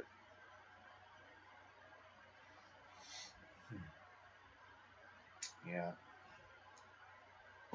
but how did we get here? I mean, not about like our country, Yeah. not our country, but just like this in terms of this conversation. How did we get here? No, we were talking about I how don't like remember. we were talking about how like the judiciary and like how it can be manipulated, Oh, right. The protest outside the justice's house. There it was. There. I was and like, how like if we decide if they are intimidated and kind of like some of the justices change their way that they're voting or deciding on, that point, to me, at that point the country's done. yeah, The judiciary means nothing, the Congress does nothing, and we are literally ruled by one branch, and that's the administrative executive. But then, yeah, it's not the executive, it's the administrative state. it's the hand the behind the president that the really runs unelected things. bureaucrats. Exactly. Although, yeah, I mean, as long as we're as you know, oh God, why can't I think today? As long as we're presenting, that's not the word I'm looking for, but let's just say as long as we're presenting hypothetical amendments, let's also amend that, once, if you're appointed by one administration, as soon as they're out, you're out. I'm totally fine with that. Because it's the bureaucratic class that's really fucking things up. Well, because I've talked about how, like, if we're gonna because I think that Proposing, that's the word I was looking for. yeah, because I've talked about how I felt like, okay, I think the president does get a certain amount of leeway on like who he appoints. I mean, you can't have him like that's fine. We Yeah, elected him to he do. can't go Caligula and install a cow as no horse as environmental secretary. Right, obviously, but like I say, but he does get a little bit of leeway, and like we have elected him to do his job, and he wants certain people in his cabinet to help him. That's fine. I'm fine with like certain people being appointed. Mm-hmm. But a lot of those people tend to not last 7 administrations. Like they're gone once he's gone. Fair Right. enough. Mm-hmm. But like where you get these people that are appointed, like the FBI director or the NIH director or whatever. It's like, because I've talked about like how I think like some of these positions, at least the head of these departments that are created by these administrations, should become, if we're gonna create a new department and these department heads, those people should be elected at that point. If you're going to Right. create a whole Held new. accountable. Is particularly if they're helping to craft policy. Exactly, and which they are. It's like, okay, well then the heads of um those departments should be elected for, because that person is going to last who knows how long. I mean, Dr. Fauci's been around for 7 presidents almost. Mm-hmm. And Yeah, and he's the highest paid government employee. More, he gets paid more than the president. it will just. Let's stop and think about that for a second. Yeah. This guy who's lasted 7 administrations is paid more than the executive. Now, me, if I had my way, all of these, most of these departments would just be shut down, and like the salt.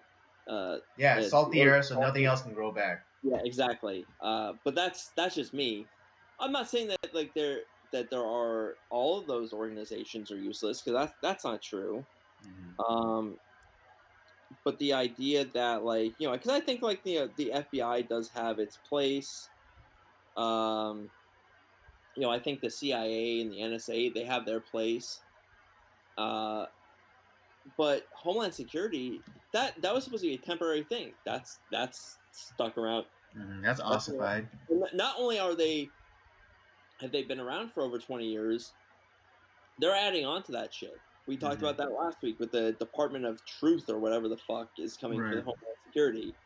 We had the Patriot Act, and that's part of Homeland Security. TSA, that's part of Homeland Security now. You have, so you have stuff like that where it's like, or even back, way back to the FDR days with Social Security, that was supposed to be a temporary thing. That's now become like not only the law now, but it's like, God forbid that you don't pay into, you can't opt out of Social Security. It's just like another tax. And it's not like it's just held in some like Scrooge McDuck money vault. The government is using that money for other things, to fund Ukraine or fund. Yeah, I mean, what is it? The Congress is either voting or they're actually going to send like 44 billion in more aid to the Ukraine. Yeah, and that's our money. That's our money. Do you think maybe a small business owner who's like barely hanging on since like the shutdown of the economy could use some of that 44 billion with a B, people, billion with a B? And don't get me wrong, I'm not saying that like I don't completely not care about Ukraine, but like I'm sure there's a lot of people suffering there. But honestly, we're broke. Okay, as a country, we're broke. We're done sending money to the Ukraine or to these other countries that fucking hate us and want us off the map, or we're sending it to people who come into the country illegally. Or and I think we need to revamp a lot of our welfare programs. I'm not saying that like there's no place for them. Like I do like the idea that we are caring for the people that can't care for themselves in some way. I think people who have like handicaps and that are elderly and all that stuff, I think that we should care for those people, our own citizens. That's great. I'm glad that we're a country that does that.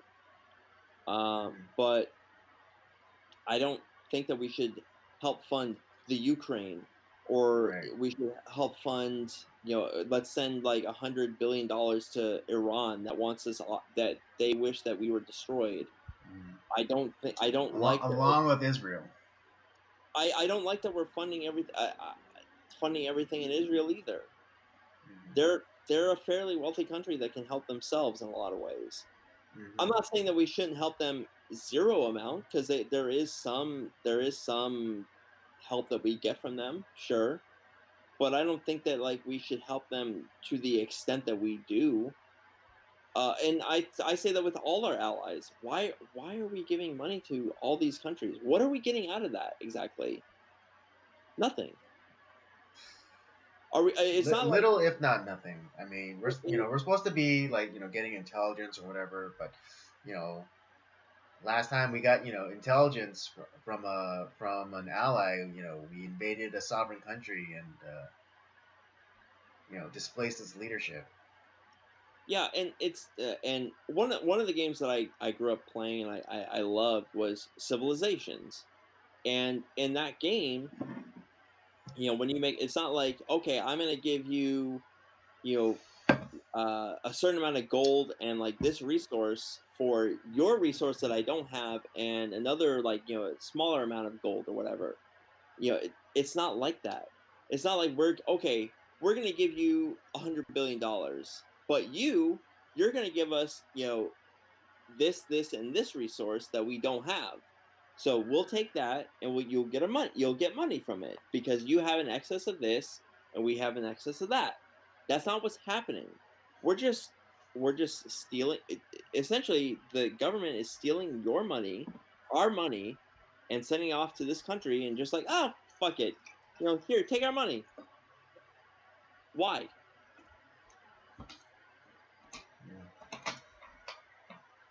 It's really interesting. Synchronicities are crazy. But I was talking to a friend about the whole idea of welfare and things like that, and he's very much on the side of like, yes, the government should help, uh, its citizens and yada yada yada. And I'm not that I'm against that, but I think the federal government shouldn't get involved, and I think it should be left to as locally as possible. And it should be like, it should go your family, your friends, your community, uh, the church, then the state. Yeah. Um, and I mean state as in like the actual state, not like the state as in like the general like government. Um, and I think federal government, and if the federal government were to get involved, it should be at the absolute minimal extent possible. Um, I know, it's like right. I know now it's not like conceivably possible for that to happen, but you know, I think that's the best way going forward because, you know, if you know if a nameless bureaucrat, is responsible of cutting checks, like, what relationship does he have? He has no relationship with you, and so it's like, he like all he's doing is just giving out checks. He doesn't care, like, if you're taking that money and spending it on drugs or buying, let's say baby formula. Um, but yeah, as locally as possible, and I think the state, as in overall like government, should be the absolute last resort in terms Yeah. of that. And I think, and again, it's one of those society things that we kind of have to get back to. Developing stronger bonds with our families, our communities, like neighborhoods, and then also like religious organizations, because at least with them there is more accountability, and it's like, it's not, and it's Ron is not gonna just take money from the church. The church is going to be checking in on him and making sure that that money is going to his family, or to a car payment, or what have you. Yeah. It's not like, because maybe people don't realize, like, the federal government takes in $4 trillion every year in taxes. Yeah, trillion with a T. Yeah, T with a T. You can't fathom that amount of money. Mm-hmm. Yet for some reason they can't run the government is broke. We're broke as a country. We have how much debt do we have? And yet, Definitely more than 4 trillion. yeah. So Yeah, so exactly, like, how are we like funding the government, and then like they're able to give money away to other countries, but then like we're still able to make payments on our debt. yeah, exactly.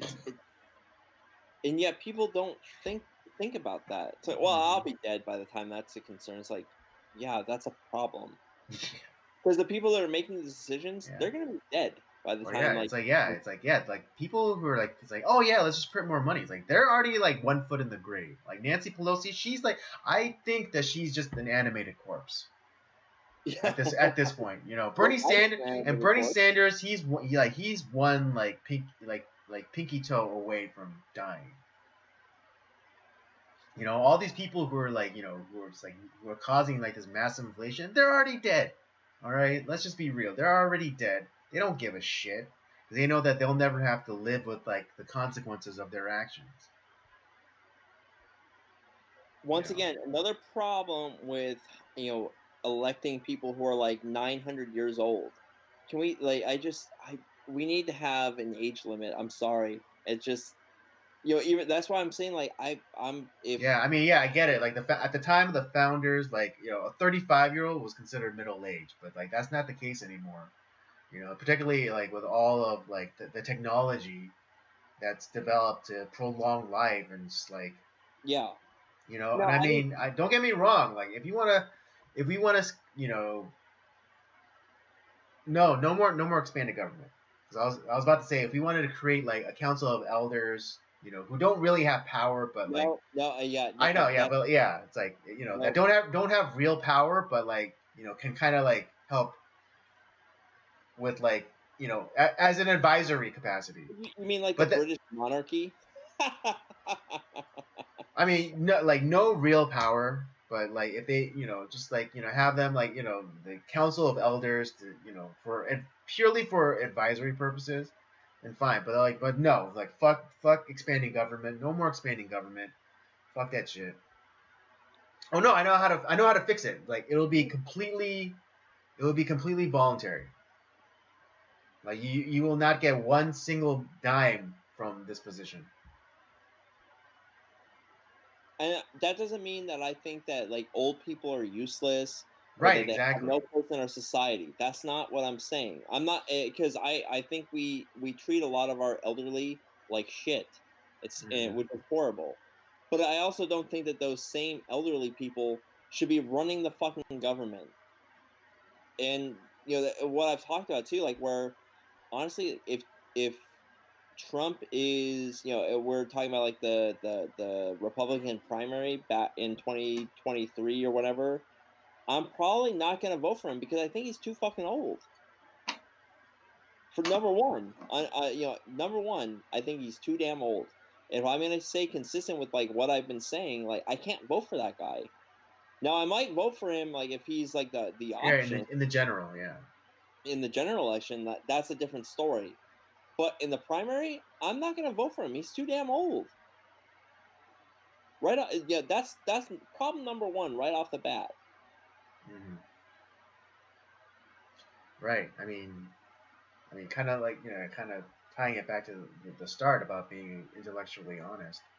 Yeah, I mean the same like because well it was even mentioned early on that if Trump were to run again, he'd be the same age as Joe Biden when he started his Oh, now is uh, he diminished term. like Joe Biden? No, he's not obviously, but he's too fucking old.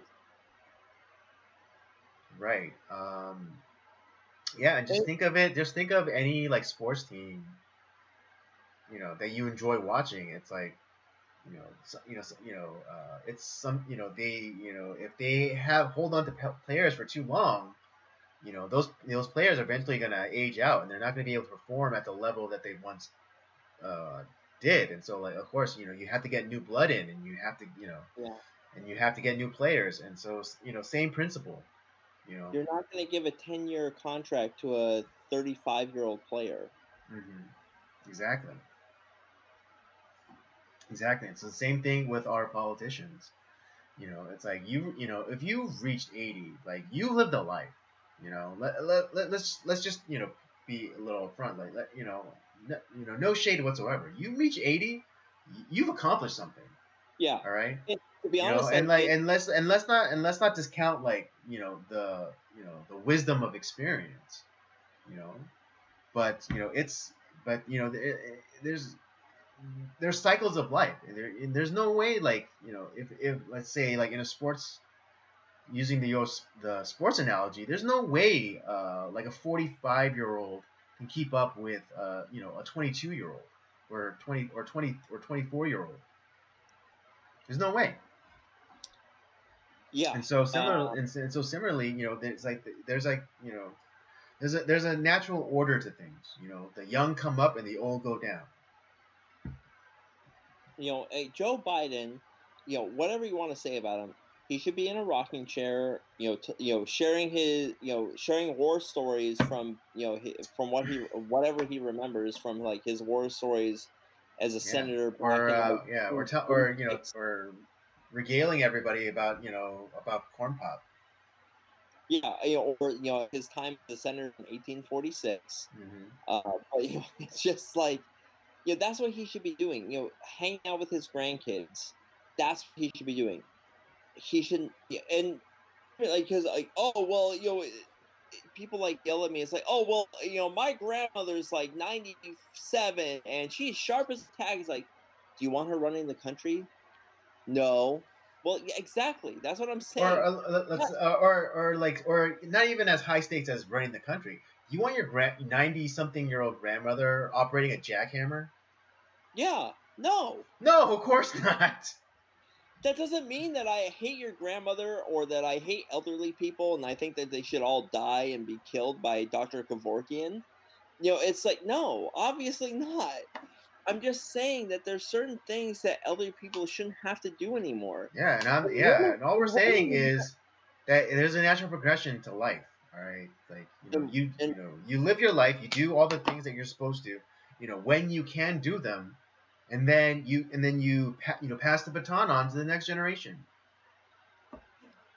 and I think that, like, honestly, like, I would say that 35 is a good, like, cutoff point for minimum age, but honestly, I think that 60, or I would say 55 should be the cutoff age.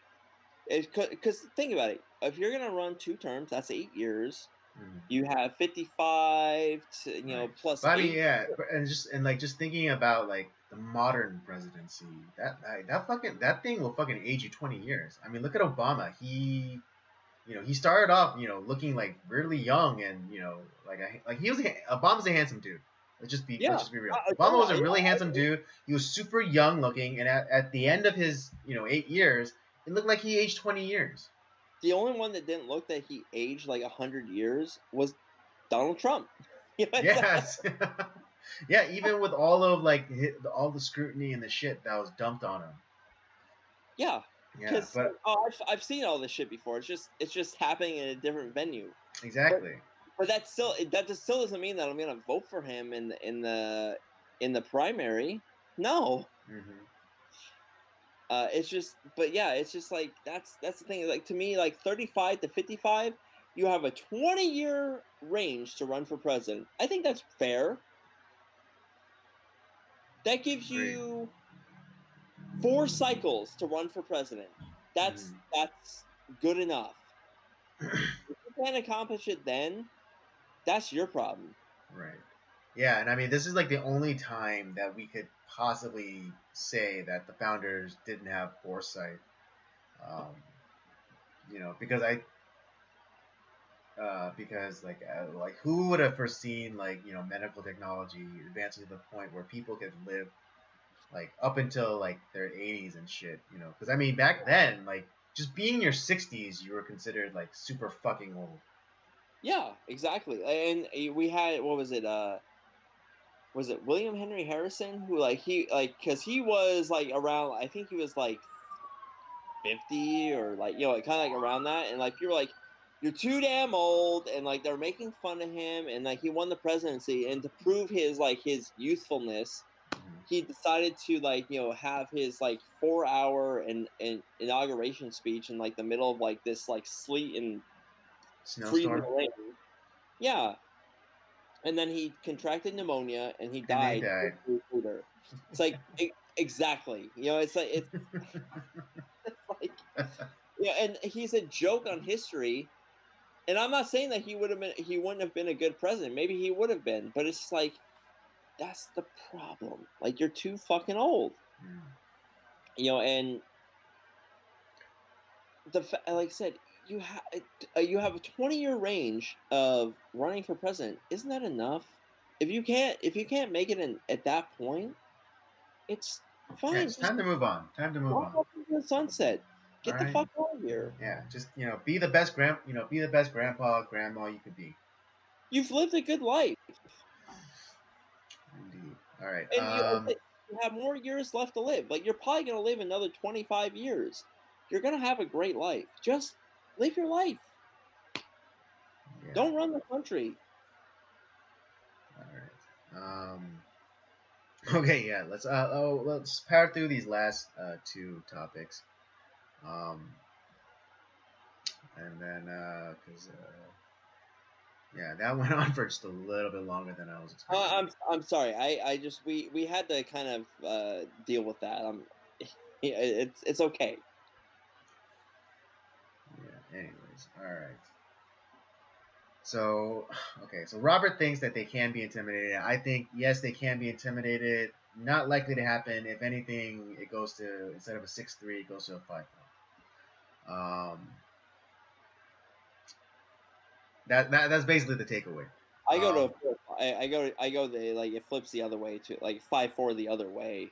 To be honest, I really think that I to be honest, I really think that's what's going to happen. I hope Alright. not, but I think that's what's going to happen. All right. Okay, really quickly then. Just new news topic. There seems to be. I mean, I was teasing it a little bit, but or I dropped little hints. But yeah, there's a shortage on baby formula. Um, Because we're importing that from Russia too, right? Just like our food. yeah, exactly. Yeah, Putin's formula shortage. But what is it? There was like a recall that happened like a few months ago. Like I think I heard that it was like 4 babies got sick, but then 2 of them died after having some formula, and so there was like a recall. That and then coupled probably with the what is it? The downtick in labor participation, and then also strangely enough, a lot of food processing plants, just happen to burn down or be hit by planes or some other kind of catastrophe happened. So yeah, all contributing factors. But then of course don't forget, as Robert said, don't forget the biggest contributing factor is Putin and his fucking war. I mean, that's really like that. That's the really deciding factor, right? I know, there. yeah, that's the one that that's the real big reason. All all those other reasons, like low, work labor participation, or fucking food processing plants like randomly exploding. And if we don't like put up our Ukrainian flags on our social media, we're the assholes. All right, Putin wins. All right, if we don't put up our Ukrainian flags, Putin wins. once again, this goes back to crappy U.S. policy that goes back to like at least FDR. Mm-hmm. This goes back to the idea of shipping off like every potential job known to man over to another country, whether it be Mexico or India or Malaysia China. or China. China. Yeah. Right. It's like, why don't you go ask China? Yeah. This goes back to where we just under government gun, farms are when they have good crop yields, burn that shit. Which is price. It's price manipulation. Which for the normal person, that's illegal. You can't price fix. But the government, if you're a small business owner and what is it?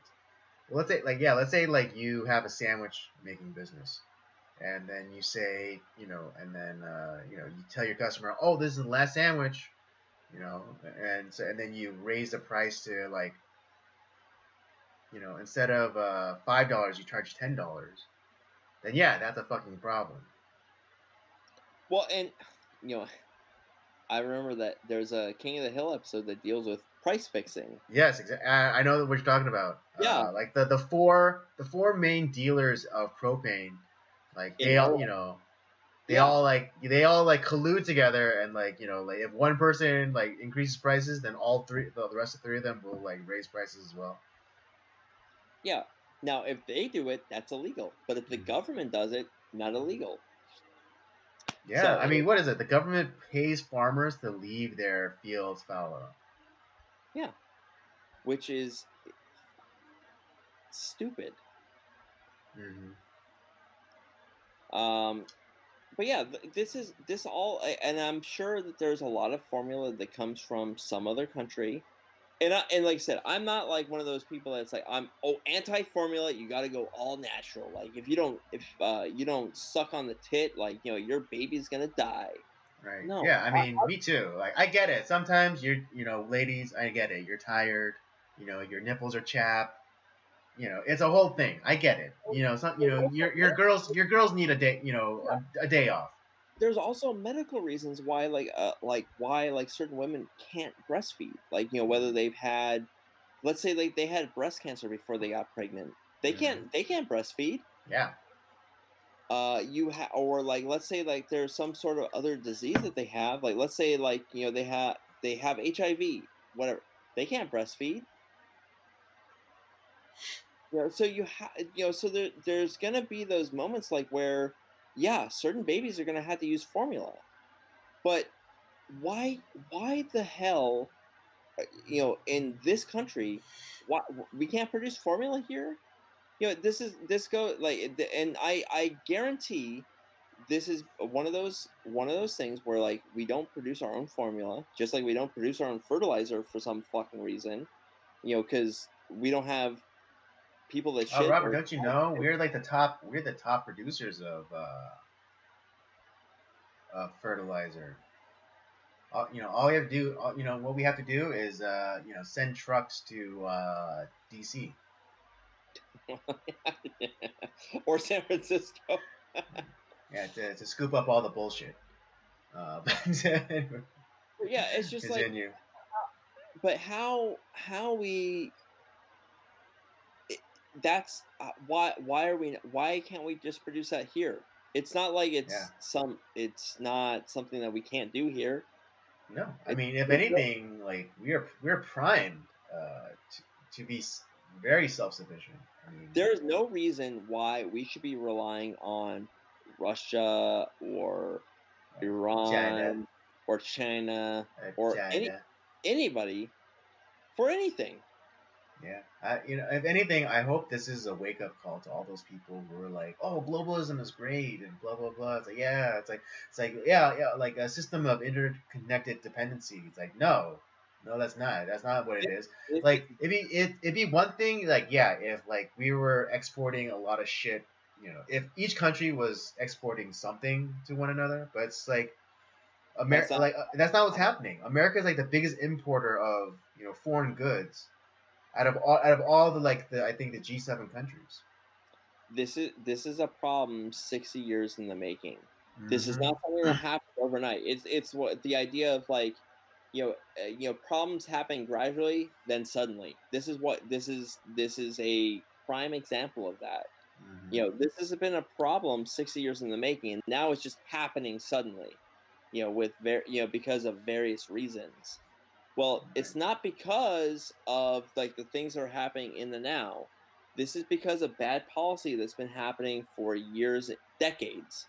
Mm-hmm. Before you and I were born, and maybe potentially before some of your parents were born. Okay, it's bad, stupid laws, stupid policy, bad government, direction. But Yeah, I mean, because and just also like a failure to learn history because I mean every empire that outsourced its food, its labor, its protection, even all were doomed. The Roman Empire, you know they out if you think about ancient Rome, there was not one farm within the city walls of Rome. nope. You know, there was no farms with in Rome. That's why they outsource their food production to Egypt. Yep. That's why they outsource their protection to like uh, you know Germans and Britons. That's where we get the Ptolemaic Empire in Egypt. Yeah. Yeah, so it's this is like historical. Like all empires that outsource their food, their protection, their products, it's doomed to fail. And that's exactly what we did. We outsourced all of our manufacturing, all of our not food. We still produce major. We could act like in America alone, we could probably feed the world like pretty comfortably. Oh, 100%.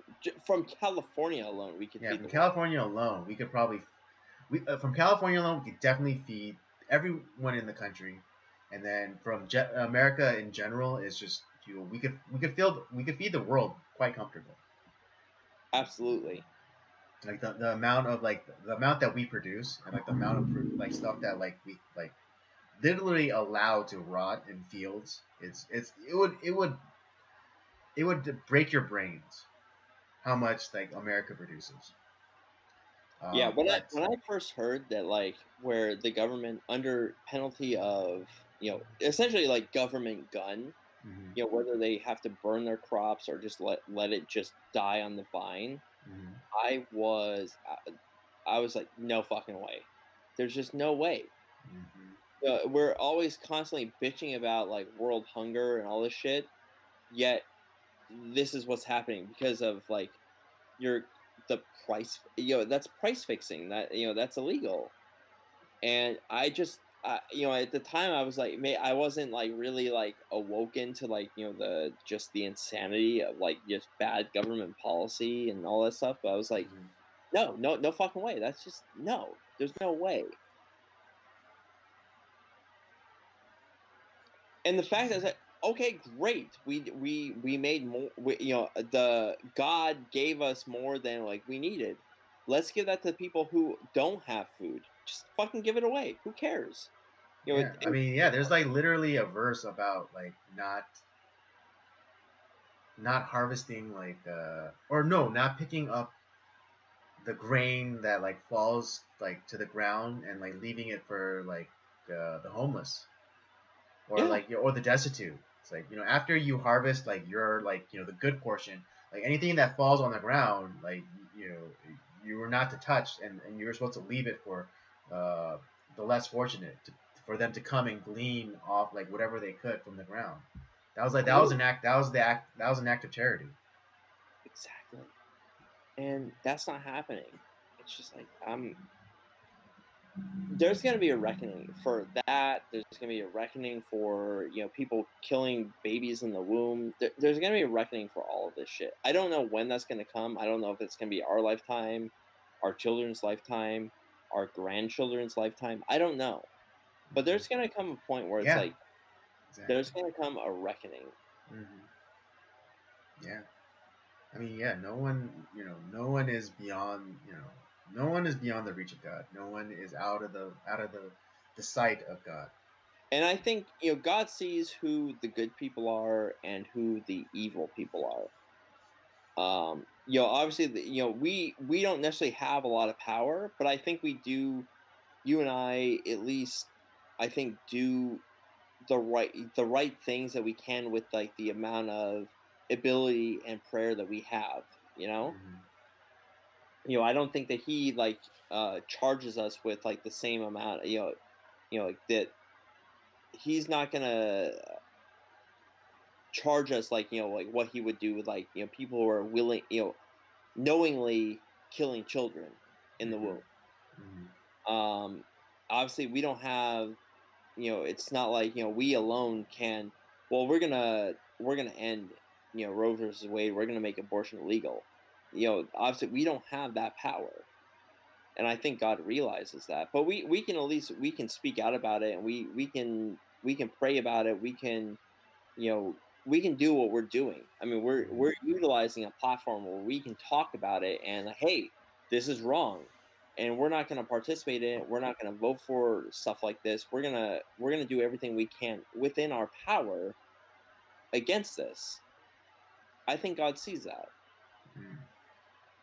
and same thing with like with people who are, we have a government who is essentially like, we talk about like world hunger. There's governments out there that are starving people out.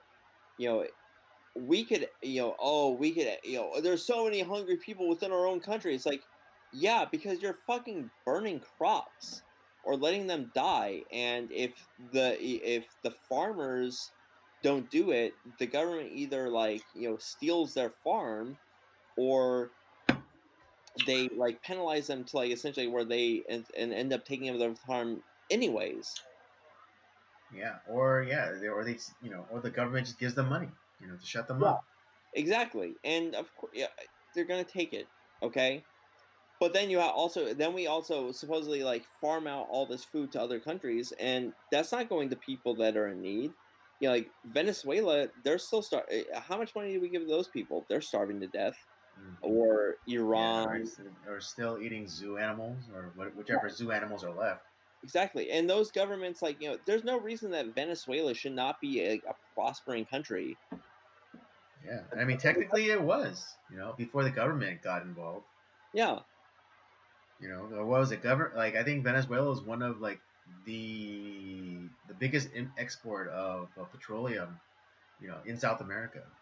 And that's not their only they have so many natural resources. Yeah, yeah, yeah, yeah. They should be a self-sustaining country. Right. Yeah. I just bring up But that's the petroleum big because it. yeah, that's their biggest thing.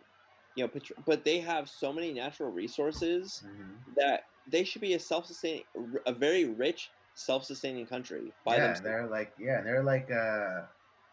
they're equatorial country, right? Yeah.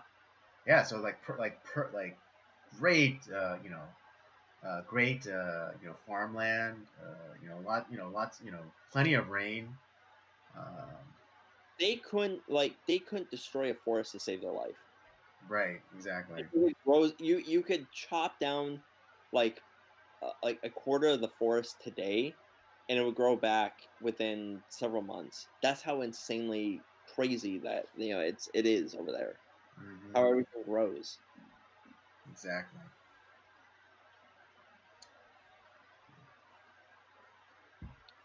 Crazy, man. Crazy. I think about that too. Where it's like there is gonna come a reckoning at some point. I don't know when, but Yeah, it's yeah, coming. Yeah, it's coming. it's coming. It's definitely coming. It's coming. There's a lot of evil in this world that's there. It's gonna pay, and that's to me that's just the hope that I have. It's like, okay, vengeance is the Lord's, and it's coming. Exactly. All right. Okay, one last thing, and then we'll be done, and we could get into our movie review. But I did want to bring up recent news about one Patrice Khan Coolers. For those of you who may not be aware, she's one of the co-founders of BLM. And if you haven't been keeping up, Patrice, she's done good for herself. Buying multi-million-dollar properties, away from the communities that she says she's helping. But in more recently, like she bought this mansion mansion in like West Hollywood or something, to the tune of, well, I think market wise it was valued to be about like 3 million, but she paid like 5 million, and that's only because she went through like a third party who like bought it, and then she like paid back uh, that person. I believe that's how it went. It was obviously, they bought it for 3 million, and so they paid back the guy for the 3 million, but they gave him also like another 2 million for for the service. Jesus. Um, yeah, and like supposedly they bought the property to use as like a creative space as like more like a studio, to make like videos and like educational material. But since acquiring the property, they've only produced one video, and it's a video of her and like the other two co-founders of BLM, like living it up, toasting with like champagne, and be like, "Oh my God, we did it!" or like basically patting themselves on the back, using millions of dollars that they scammed out of what is it, guilt-filled whites, and That sounds and like that and chick from like that was part of GamerGate that like said like, oh, I'm gonna make all these videos about like games and stuff like that, and she's took all this right, money. yeah, Anna Kasparian. Oh, no, not Anna Kasparian. Something similar to that. I forget what fucking Yeah, at the moment, but like yeah, just like another Armenian chick. there was like Zoe Quinn and like some other chick that like they stole all this money from people and like Patreon supporters or whatever and Anita. just something like that. Yeah. Well, who cares? Irrelevant. Irrelevant, but it's the same idea. Yeah, it's the same idea. You're But yeah, like stealing money from people for a fake cause to support yourself. right. What is it? Like recently, she admitted to using the mansion, the most recently acquired mansion, to put on a birthday celebration for her son. Um, but again, most recently, apparently, right wing pundit Candace Owen went to the property to ask Patrice Can-Coolers for an interview for a documentary she's making on BLM.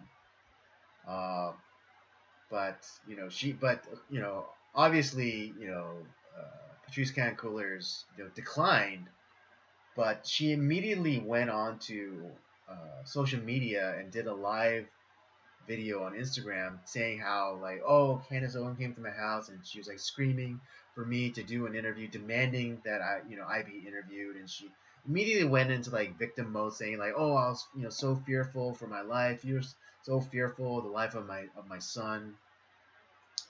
Um, but but Candace immediately went into, well, because Candace filmed like the incident because of her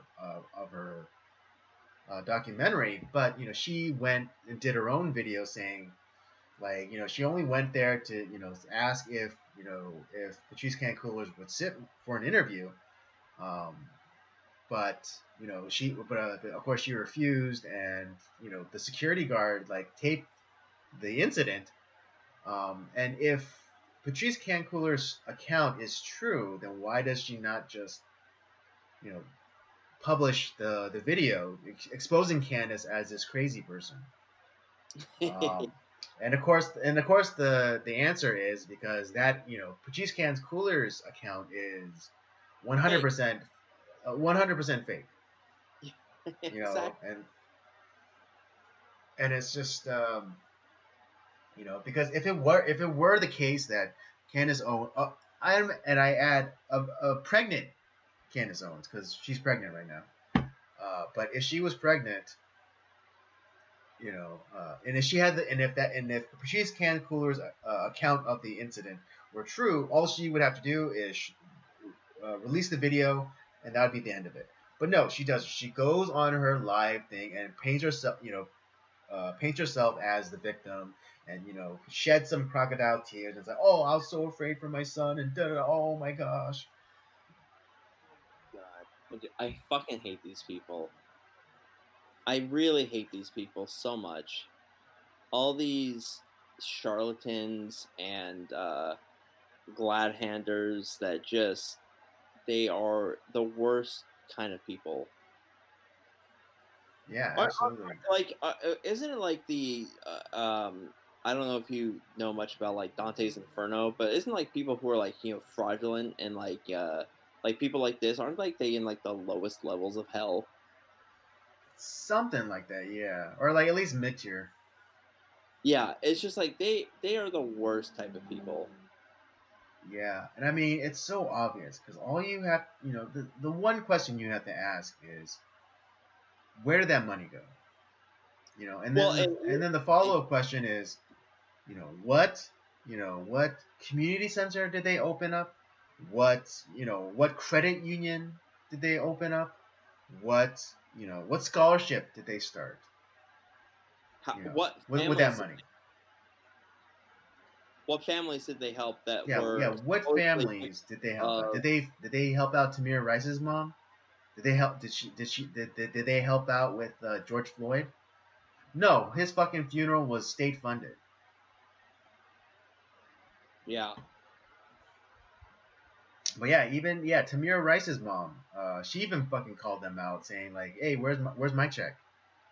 You got my son, you got my son's name in your mouth. Where's my check?" And honestly, she's right. She's right to demand that. Exactly, yeah, because But they were literally using her son's name to benefit themselves.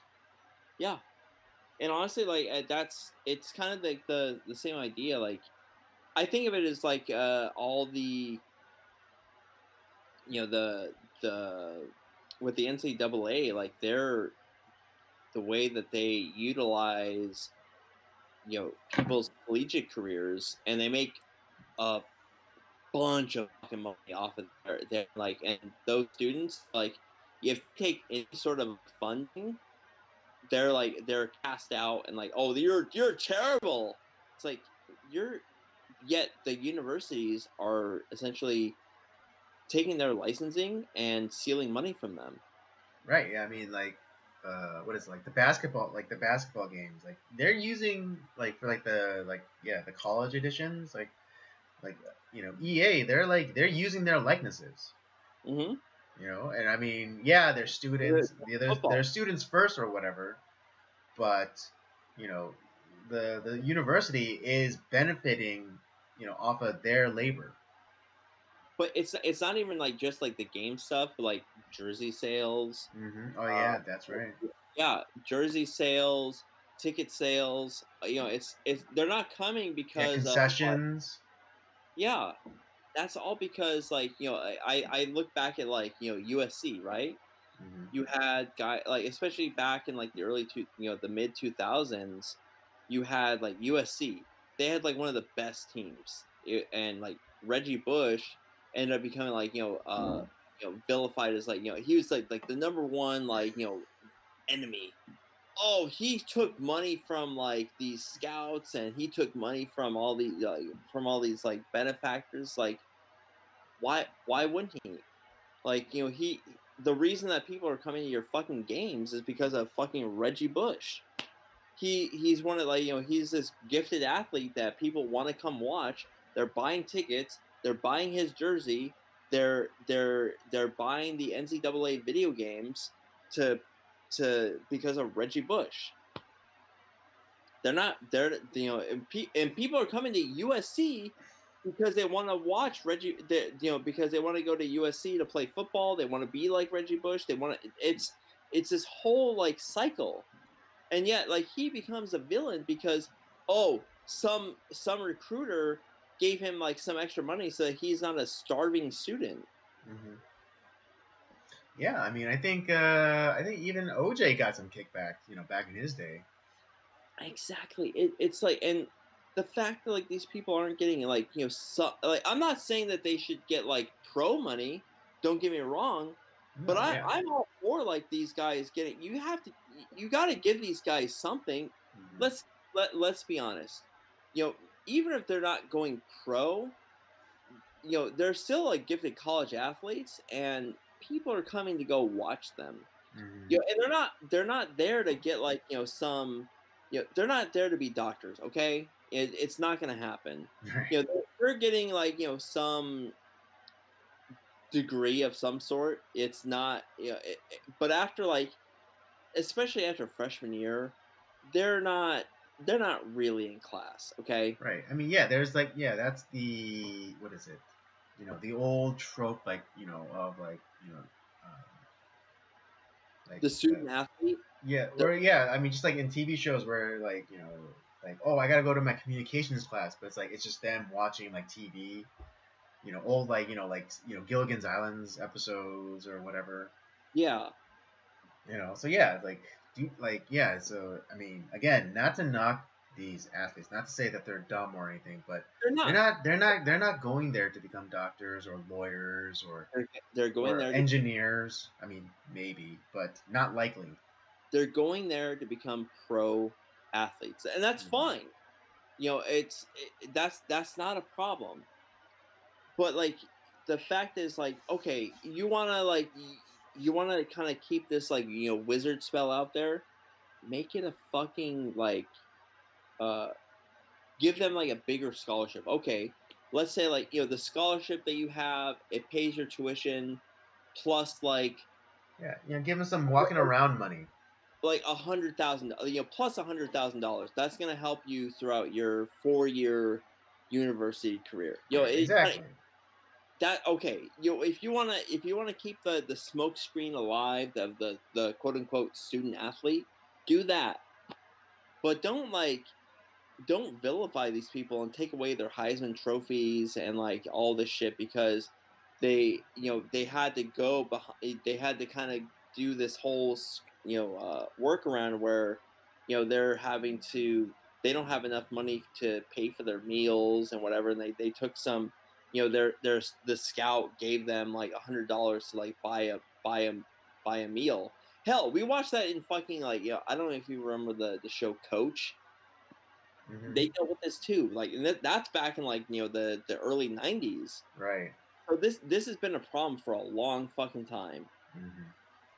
and Right. that But yeah, but this goes back to like the idea of these supposed nonprofit organizations. Oh, we're for the benefit of the people that are poor and hurt and like suffering, and that's what Black Lives Matter. That's what Black Lives Matter. They feasted on that. And yeah. it had nothing to do with any of the people that were supposed, quote unquote, victims of police brutality. They were out for that. They found a niche, they took advantage of it, and they stole that money.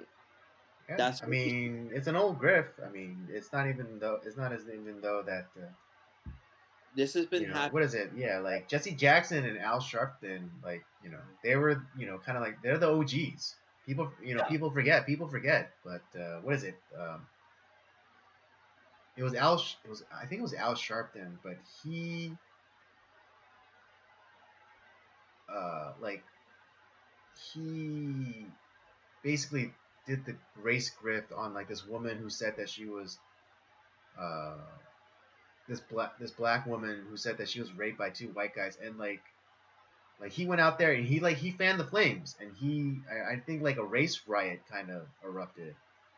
yeah. um and so yeah, like if some I don't think anyone died, but if someone had died, like he would have been responsible for the deaths of like innocent people.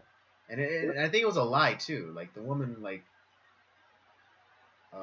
wasn't raped or No, no, yeah, it was a lie. None of it fucking happened. yeah. Yeah, but of course, like like kind of how you're saying, like in Dante's Inferno, like these liars being, you know, being the lowest of the low. What makes like the BLM thing worse is that like they're literally standing on the they're literally standing on the bodies of dead black people.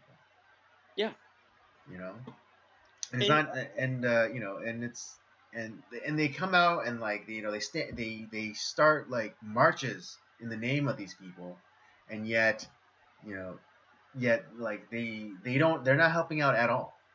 I'm even granting the premise that like their claims about Hmm. what happened to these people is legitimate. Hmm. Okay, let's give them that claim. But okay, let's say that's true.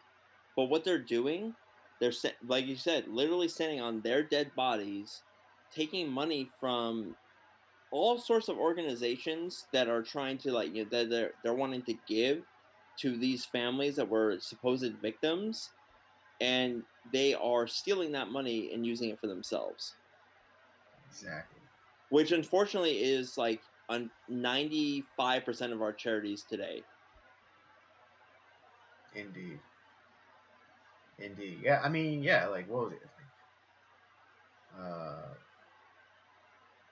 What was it like? Even like the Clinton Foundation, like it turned out like only Oh, the what Clinton was it? Foundation, which is essentially which is their political fund. Yeah, yeah, their political fund, and but then like what was it? Like It's roughly only like 5% was going to like charities, and like the other 90 like went to like operating costs and like salaries and things like that. It's like that's all fucking bullshit. which is 95% of every charity.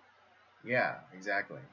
And I'm not, like I said, I understand, like, people that work for these charities, like, yeah, they deserve to be paid. I'm not saying that they don't, but they're, these charities are like, yeah, whatever it may be, it's like a lot of like the fundraisers and whatever. It's for their fundraising parties to have more parties to raise awareness of stuff, and it's like you're just raising money to throw more Right, parties. yeah, exactly, yeah, like those, yeah, it's like those big galas or whatever that they have. It's like, oh yeah, please, please, consider donating so we can help little, little Paco, or little Emmanuel, in Africa or whatever. But like, it all it's doing is, going to, pay off either the party that there are at now, or pay for some future party. It's horrible. Yeah, and I mean, yeah, it's And I that's why thought, yeah. I'm saying, like, I'm not saying that I don't give, I do give, a certain amount of charity, like I do, Mhm. but I'm very careful with where I give my money to. Of course, If as should all people. Because I want my money going to the people that need it most. If I'm Hmm. gonna give the extra that I have, that God has blessed me with, I don't want it going to some asshole's pocketbook, so he can throw another party. I Yeah, want it and I going mean, to the yeah, and like everyone should research every charity that they are considering giving to. because I mean, that's even the Salvation Army, do your research. yeah. I'm just saying that, like, I'm not saying don't be charitable. That is not what we're saying. No, not at all. But because in our country is so we have so many people that are so charitable in this country, and it's Hmm. great. I'm so happy that we are like that. We want to help that. We see people suffering and we want to help them. Hmm. Great, that's good. But there's so many people that are taking advantage of that and stealing that money from you. Hmm. These big organizations that, like, come out, oh, we're the Red Cross, or we're the Salvation Army, we're this, we're that, and they're stealing your money. And they're I'm not saying, obviously, like, they do have some operating costs. Fine, that's great, I'm totally okay with that. But a lot of that money is not going to the people, like, a tenth of, like, what you're giving away is going to the people in need, if that. Exactly. Exactly. So yeah, just thought, we do a little follow up with like the whole like Black Lives Matter thing, because it's like, curiously enough, all is quiet with Black Lives Matter at the moment. Yeah. Um, you Well, know, that is that's is is it to say that no black people are dying, in police custody anymore? No, but you know, we all know that groups like Black Lives Matter and Antifa are just, they're the new KKK. But even, like I said, even if we were granting them, like, the idea that, like, what Yeah, the they premise, the premise, like, yeah, all cops, yeah, the cops are racist, particularly the white ones, and just they're like and they're just going around hunting black people. just like that federal judge that was just, like, was, up for appointment, that was saying that, like, all cops, like, that's their whole thing is about killing black people. Hmm. Okay, let's grant them the premise, and so people are donating to Black Lives Matter. Where's that money going? It's not Hmm. going to the victims of the families. There's not even a percentage of it is going to them. Nope. It's going to this asshole's, like, her 5 mansions that she just bought. Hmm. Exactly. Yeah, I mean, I I would feel bad, but I don't. I don't. Particularly particularly those those self-loathing white people. Honestly, like, they just, if you're gonna give your money to that person, you deserve to lose it. Seriously. Yeah. Yeah. No. Yeah. I have like no sympathies for them. It's like, I mean, yeah. With is there an element of like useful idiotism, or like just like brainwashing? Sure, but if you can't see the obvious scam in this, then that's on you. And no amount of like, oh, I didn't know. Yeah, it's not You know, gonna doesn't fly with me at all. it doesn't fly. I mean, all right. That'll bring us to the end of our topics. It did go longer than I expected. Okay, we had a lot to talk about. But yeah. We had a lot to work through. It's okay. All right, but yeah, we come to the best part of the live stream, and that is our movie review. And to remind you all, tonight we'll be reviewing The Last Boy Scout, starring Bruce Willis, of course, along with Damon Wayans, Halle Berry, and a lot of character actors. Guys that a lot of familiar faces. Particularly like if you grew up in the '90s and watching like action films and whatnot, like Bruce McGill, he plays Mike Matthews. Yeah. Who else?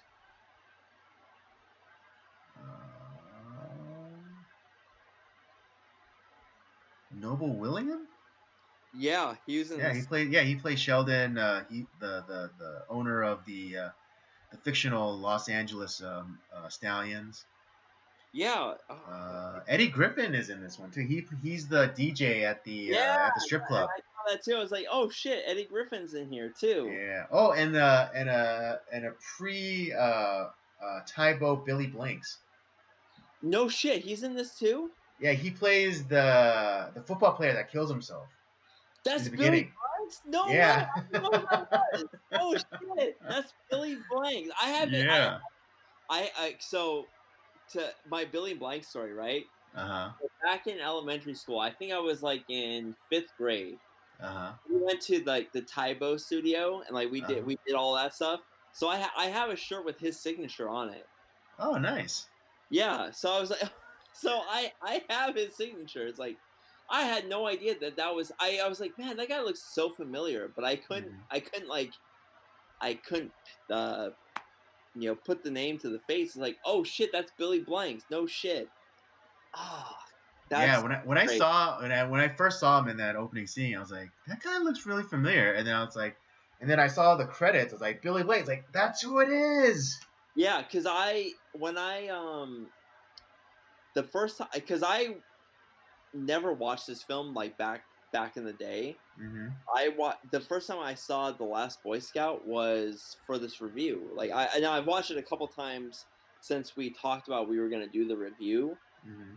But I was like, oh man, like I wish I had known back then. I would have like, dude, I loved you in The Last Boy Scout. You were awesome, man. Like you're like 5 minutes on screen. Yeah. I would have asked him about that. Yeah. That would have been good. That would have been nice to have that little anecdote. Yeah, because now I don't have access to Billy Blanks, so right. You missed your chance. I know. All right, let me hit y'all with the synopsis and we'll get going. Once a first-rate Secret Service agent, Joe Hallenbeck is now a gruff private investigator whose latest gig is protecting a pole dancer. When she's murdered, he grudgingly teams up with her boyfriend, Jimmy Dix, an ex-quarterback with a gambling problem, and the two go after her killers. Before long, they stumble into a plot by a well-known football magnate to bribe federal legislators into legalizing sports gambling. So, would you, kind of like a little bit of the background on this film, would you think that, well, obviously, like, initially they are kind of against one another, but as the course of the film goes, would you think Bruce Willis and Damon Wayans are friends? Like, that they, like, you believe their friendship in this movie? Not really. Not really. You didn't feel. Yeah, I didn't feel the chemistry between them. Not like with like Sunset, like we did last week, right? Yeah. Well, they did hate each other in this film. So, but apparently there was a lot of this alpha male kind of dick measuring contest. Yeah, because we have Joel Silver, who was a big part of the Lethal Weapon series. Right. We have Tony Scott, who's the brother of Ridley Scott. We have Bruce Willis, who's he's trying to make a comeback. Because he had a Hudson Hawk did not do well. He had a couple of failures after Die Hard 2. And so he's trying to make a comeback, and so there's The Last Boy Scout, which was a hit. And Joel Silver talks about how he wrote this script. He went through a bad breakup of some sort. I don't know if it was his wife or girlfriend or whatever. Something happened to him. He's so he kind of secluded himself for indefinite amount of time, and it's I'm just gonna write. And so he wrote the screenplay for The Last Boy Scout. And he felt that when he finished it, people are scrambling like, oh, Lethal Weapon was a big hit, we want this screenplay. They bought it for $1 million. It was I think the highest amount of money paid for a screenplay at that time. And they fucked with that thing so much. He even said they messed with it to insane degree. And it was more like they wanted to turn it into something that they wanted to be, we need to be more like Die Hard, or we need to be into this. Is no, that's not what I was going for. I wanted it to be something else. And so okay. Oh, continue. Yeah, and so he was upset about that. So he was pissed off with the production company. He was pissed off with the director, and it was a big mess. But I mean, but the movie that we did get is fun. I enjoyed the film, but there was a lot of it was supposed to be much more violent than it was. But because they were trying to get away from the NC-17 rating, so a lot of the supposed bloody scenes of the film were cut out. It was edited in a weird way, so it's not the film that that Joel Silver was wanting to make. That his screenplay, the movie he had in mind, was completely fucked with. Yeah, that's really interesting that you talk about basically studio interference, and now they're trying to craft a more Die Hard-esque movie, because watching this movie, I couldn't help but get this. I couldn't help but get. God, why can't I talk? But I couldn't help get the suspicion that this was the first draft for Die Hard with a Vengeance. 1,000%, yes. Yeah, because I mean, what is it a down and out John McClane who gets partnered with a kind of reluctant black man. They have to go around solving this mystery. That's the this is that's what I felt this movie was the first draft version of Die Hard with a Vengeance. Exactly, and it's don't get me wrong, I really like this film a lot. I had a lot of fun. Right away, Billy Blank's just going taking some PCP, and they're shooting the other players, opponent players. I'm right away I was like, holy shit, this is it's there's some stakes in this. Yeah, so right away I'm like, holy shit. And why is the field so dark?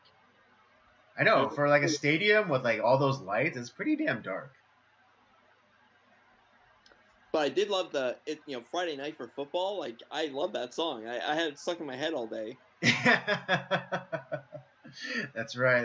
Yeah, and it's of course that was a riff off of Hank Williams Jr. and his Monday Night Football song. Yes, exactly. And honestly, because that is trademarked. So yeah, of course.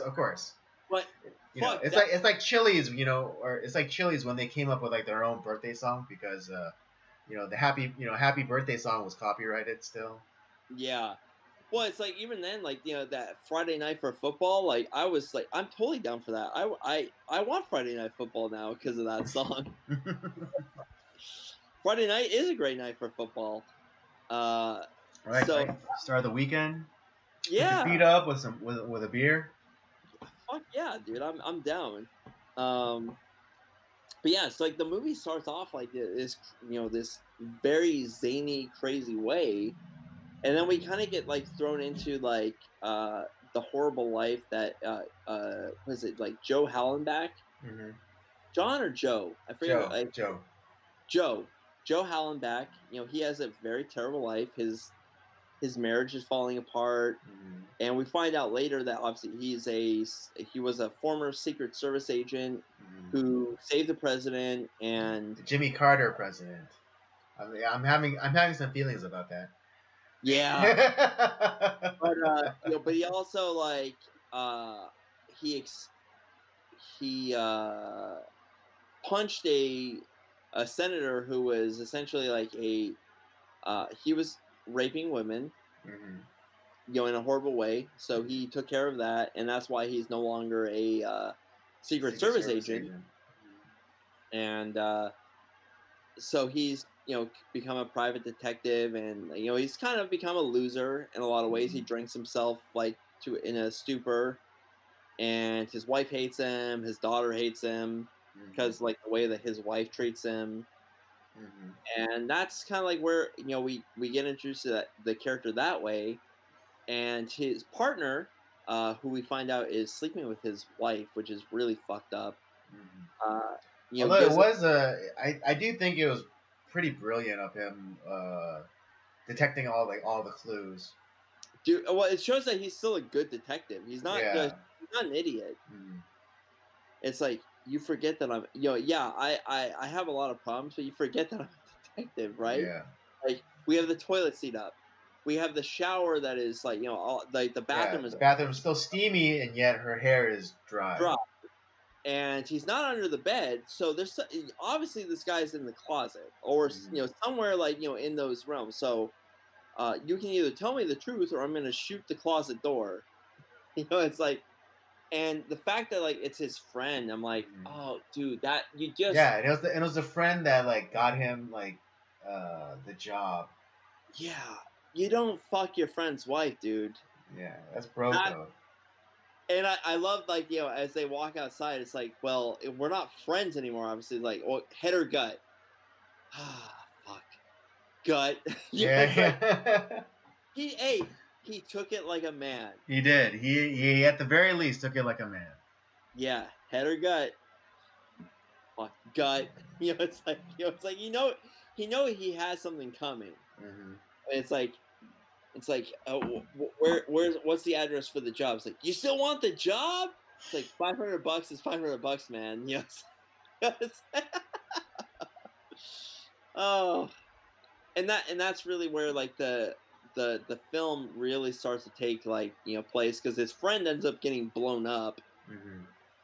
and um so Yeah. it's like, oh Well, it's like it's funny because he gets blown up, and like you find out the reason why he gets blown up, and it's like, man, he wasn't a very good friend at all.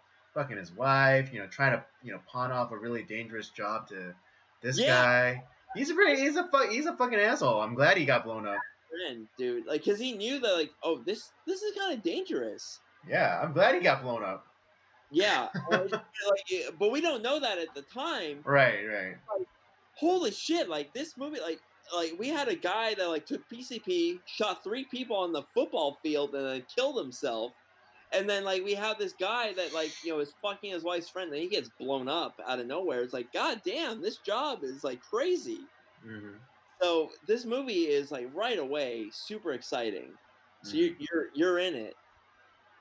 But yeah, so we meet like Yeah. we meet Like, the yeah, so we meet Halle Berry's character, who is the stripper, who is in danger. We don't know why she's in danger, and then we get introduced to Jimmy Dix, played by Damon Wayans. Although we technically get introduced to him a little bit before. where he has slept with somebody, and it's at some sort of NFL party, and he he walks out, and his friend is trying to get some blowjob from a stripper, and is essentially drowning her. And he's like, dude, you can't stop drowning her, dude. Like you're gonna kill her. And he's like, oh, what? She doesn't blow me, so she deserves until she starts blowing me. I'm not gonna let her up. And so he ends up throwing a football at his fucking nose, breaks his nose, and to get him to stop. And it's like, this is a league party. Like, get the fuck out of here. And it's like, best arm, and this is the guy that was kicked out of the league.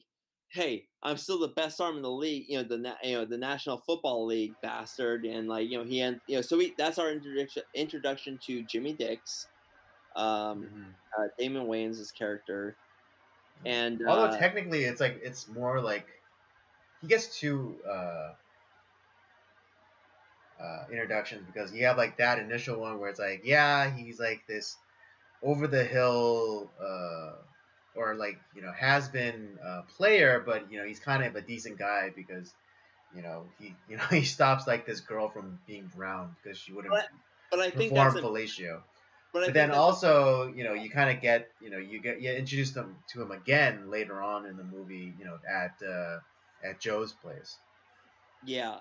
Well, as I said, that's a good introduction to him, because obviously the next time we see him is at the strip club with Halle Berry's character, and he's kind of an asshole to Joe. Jimmy he's like, who the fuck are you? And it's like, I'm a bodyguard. I'm hired to, my friend said this person is in danger, and I'm here to kind of just make sure everything goes okay. And it's like, well, she didn't tell me anything. And yeah, so we if we were just introduced to Jimmy Dixon that way, it's like, God, what a fucking asshole, right? But because we had that scene before this, we're like, oh, this guy is a good guy. He's just like trying to, even though he's done questionable things, he's gonna stand up for the people that he cares about. Or even people that he doesn't really know that well, he's going to stand up for them. So I'm glad we had that scene beforehand. So we get introduced to Jimmy Dix that way, and then we get the Halle Berry's characters followed and killed, which is crazy. And it's like, oh shit, she's killed in a very horrible way. We see her get shot up, and this is where Jimmy and Joe become partners. So like, this is where like the investigation begins. Is like, okay, there's something going on here. Joe's partners, his partner in the private investigator firm is killed. Jimmy's girlfriend is killed. There's something going on. Why? And that's really the premise of the movie. Is them these two characters who don't really like each other are, and they do end up like kind of having a good repertoire together. It's they don't really like each other until the end of the movie, right? And they're trying to solve this crime. Yeah, which ultimately, again, turns out to be this ploy to get sports betting legalized. Yeah, it's funny how like this like kind of plays into like what we've been talking about. Like, we have like this corruption of, you have this private entity that is trying to manipulate and bribe the government to doing what they want. And it's like, one is kind of playing off the other, and oh well, this other one's not playing ball, so we're just gonna eliminate this person that's not playing ball with us because they're asking for too much money. Right. And of course, like it's the tie into Joe, because it's the same senator that he used to be on on that senator's service detail. Where And he would physically beat women, like, not and like it's like 50 Shades of Grey times like 100. That's what he was doing to women. Right. Yeah, it's like 50 Shades of Grey, but less consensual. Yeah, and Joe is like, yeah, what the wait, and because he's a good guy, he's like, what the this doesn't seem right. And so he's like, he walked in and saw what the senator was doing. He's like, and he beat the shit out of him, Yeah. as he should have, Mm-hmm. and that's why he lost his job. Mm-hmm.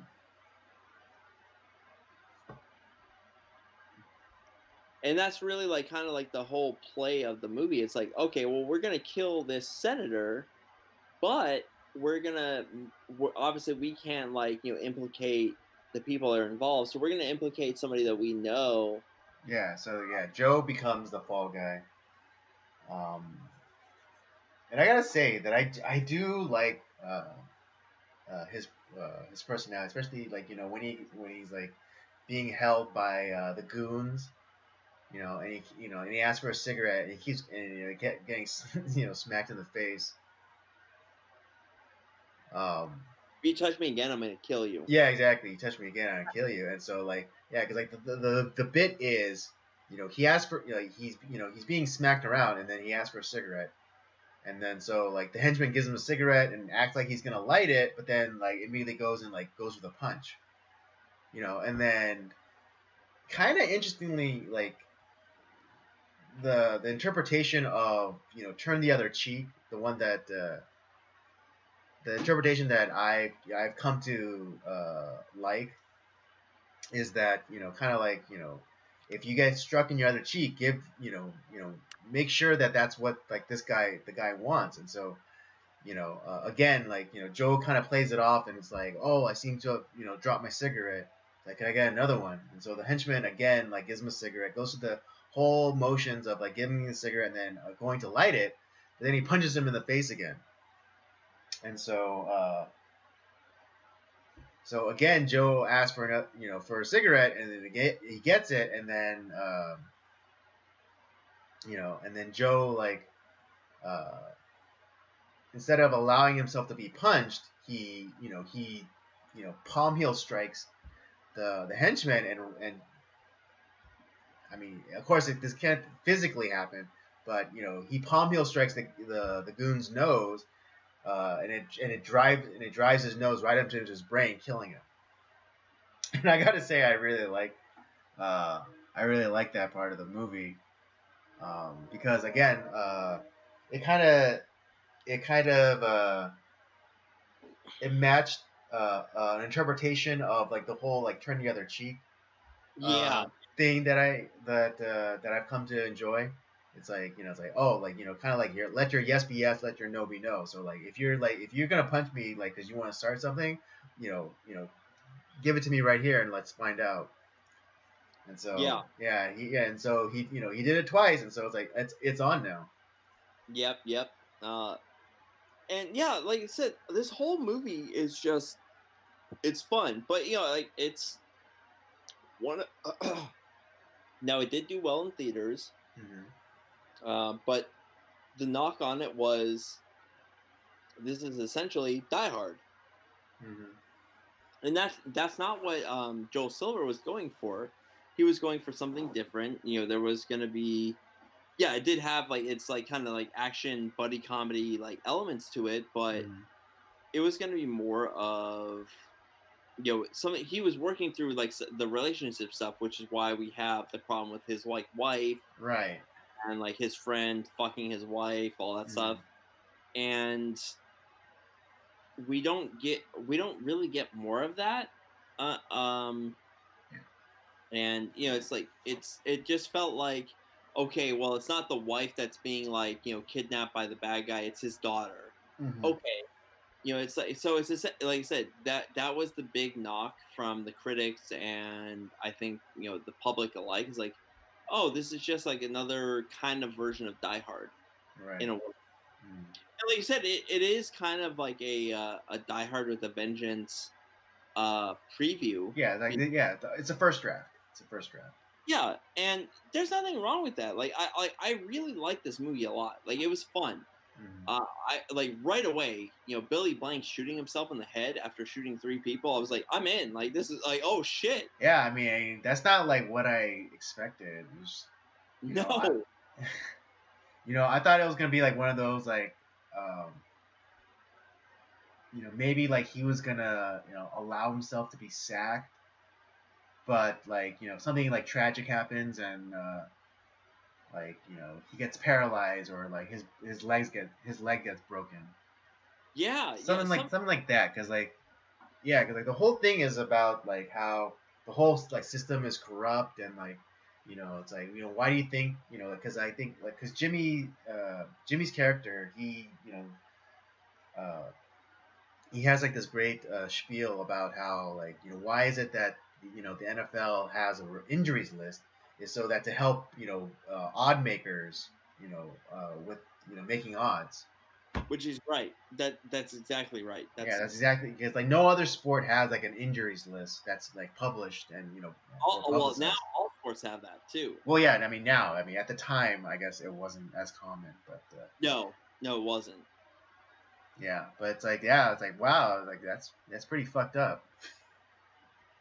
And that's where like it's actually like where we talked about like the corruption, like where we have the league who has like this policy, and like so we have all I these know owners gambling, yeah.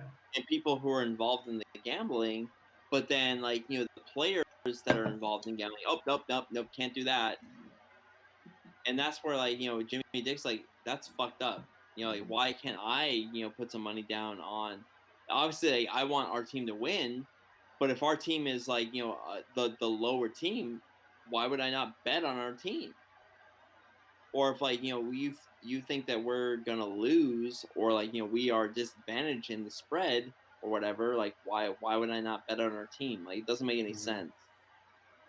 And and here's the thing, like I've made the other argument too on baseball, where why I think Pete Rose should never be allowed in the Baseball Hall of Fame. you know that's the cardinal rule of baseball. Like after like the 1919 World Series, they brought in Kennesaw Mountain Landis, like where we're not going to have betting in baseball. We're not going to have the mob involved in our game anymore, because people are not enjoying the game anymore. We're not People are not going to watch the game because they're like, oh, it's fixed. Hmm. So we're going to put strict laws, and people who are people in the sport that are involved in gambling on baseball, they're out. And so that became the kind of the cardinal rule of baseball. And so when Pete Rose, who he was not playing anymore, sure, but he was a manager, and his quote unquote, he would say, "Oh, I was only betting on like the Reds to win," which is bullshit. And actually, like the betting that he was doing was, it actually, there was a lot of criminal stuff that he was doing, Uh, that he decide his deal with baseball is like, okay, if you don't allow criminal charges to happen against me, I will veto. Like I won't like. I'll be ineligible for the Hall of Fame and all this stuff. Okay, fine. So now everyone's like, oh, Pete Rose should be in the Hall of Fame, and like he himself is making his own claims, like, oh, I should be in the Hall of Fame. It's like, asshole, you're the stuff that you're doing was actually like, you could have gone to prison for what you did. Like the right. stuff that you were doing is actually illegal. Hmm. It's like, dude, shut the fuck up. You don't belong in the hall. What just on gambling alone, you don't belong in the hall. Well, yeah, not just illegal, but like criminal. Yeah, like he would have gone to prison Right. had baseball not protected him. Right. Yeah. Oh, yeah. I just wanted to make a distinction because, like, something can be illegal but not like criminal, as opposed to, Right. yeah. Now, it wasn't just illegal for the sport of baseball; it was illegal in the United States. Right. There you go. Yeah, So yeah, Pete Rose is yeah, he was into some criminal shit. You yeah, know. he was doing some really vile shit, and it's like, but now he's like making some, him and his fans like making this big like come up and it's like, oh, Pete Rose should be in the Hall of Fame. It's like, no, I he does not. mean, yeah, I think he's banking on like people having a short term memory. It's like I don't. It's like Yeah, yeah, you don't. I But look. I wasn't alive back then, but I still can like look back and it's like, dude, you did all this shit. It's like, yeah, come and I on. mean, yeah, like the whole reason why you're not even in prison right now is because you made a deal, like that you would not seek, admittance into the Hall of Fame. Just be happy that your story, because of how good you were, your story's in the Hall of Fame because you were like, you're one of the best ever Cincinnati Red that like ever was. Mm-hmm. You hold like the hits record, you hold like all these records, like your story's in the Hall of Fame. Mm-hmm. Just you yourself are not a Hall of Famer, Right. and Um, you never should be. mm, yeah. Yeah. Now that I know that that Joel Silver's original idea, or yeah, original idea made wasn't brought to fruition. It does make me wonder what would have been like if he was allowed, his creative vision. Well, and a lot of people argue that his original script is way better. Hmm. Yeah, so like yeah, like so I'm wondering like how different would it have been if he was able to have creative control and just make the movie that he wanted to make. Yeah, and that's what I like. That's the thing. Like where when I because I watched this movie like first before I read anything about it, and I was like, Mm-hmm. okay, this is fun. I had a lot of fun with Mm-hmm. the movie. I thought it was great. I liked the direction. I liked the characters. I liked everything about it. And then when I found out, I was like, oh shit, there was like all these problems. Damon Wayans and Bruce Willis didn't like each other. Mm-hmm. Then you had like not only did those two not like each other, but then you had Tony Scott, Joel Silver, the production company. None of those people liked each other. Everyone was like fighting for control over the movie, Mm-hmm. and there was so much like change of the script and everything. It's like, and Joel Silver is like, really upset over everything. It's like, this is not the movie I made. This is not what I wrote. Yeah, this yeah, not what I envisioned. You guys fought to buy my script because like what I can do. You liked what I can like what my writing is like, but then you literally like changed everything. Like, and he was pissed off. Mm-hmm. And I think that's fair. Like, yeah, okay, most people are like, I'll take the $1 million payoff. Fuck, you do whatever the fuck you want with it. I don't care. But that's not Joel Silver. He wants what he wants. It's like he's still involved in the movie. It's like you're changing everything. That's not what I wrote. And because his name is attached, it's like people are gonna think that I wrote this. This is not what I wrote. Right. And it's like the what I wrote is so much better. Just go with that. And I'm just like, I would love to see like what he wrote because I think just to see like what would have been different Mm-hmm. because Yeah, I I wonder. Yeah, I wonder if like the reconciliation of Bruce Willis's character to his wife would have been the same. Although I gotta say that I do like the payoff. Like because at the beginning of the movie, Bruce Willis has like no reaction to him finding out that his wife has been cheating on him with one of his like friends, and she's like goes on like, oh, like why don't you tell me that I'm like this bitch, and like and, like if the cops run around, spit in my face. um and I never want to, and then I never want to see you again, and like he's like so numb and checked out that he doesn't even kick up a fuss. But it's not until the end of the movie, after he saved the day, and he finally says all those words to her. When he meet like when it's like the complete opposite of what he like actually means. yeah, and it's like that's I thought that was actually a very beautiful moment. Yeah. Me too. And that's where I'm like, this movie does pay off. Like the movie that we do get is Mm-hmm. awesome. It's really good. We get that payoff where we have the daughter that finally is forced to respect her dad. Mm-hmm. We get the wife that's like finally starts to respect her husband again. Mm-hmm. We have the main character who has gone through some shit and kind of been kind of trying to numb himself from a lot of the pain he's going through, but he's forced to to deal with it, Mm-hmm. and he changes. Mm-hmm. And same thing with our the supporting character Jimmy Dix. He has to go through a lot, and he's forced to deal with his problems. Mm-hmm. And so the payoff on all the characters is actually really well done. Mm-hmm. Agreed. So the movie that we get is awesome. It's great, and and honestly, I would have loved the Last Boy Scout too. But I'm actually very curious as to what Joel Silver really wanted for this film. And like I said, it was a commercial success. Overall, from theatrical and U.S. theatrical and worldwide releases and all the VHS sales and rentals, Mm-hmm. it did very well. But Give me the I'm silver cut. Yeah, but like I said, I want the silver cut. Like, what did you want to see? What did he want to see on this Yeah. film? Or what did he want us? What did he want us, the audience, to see?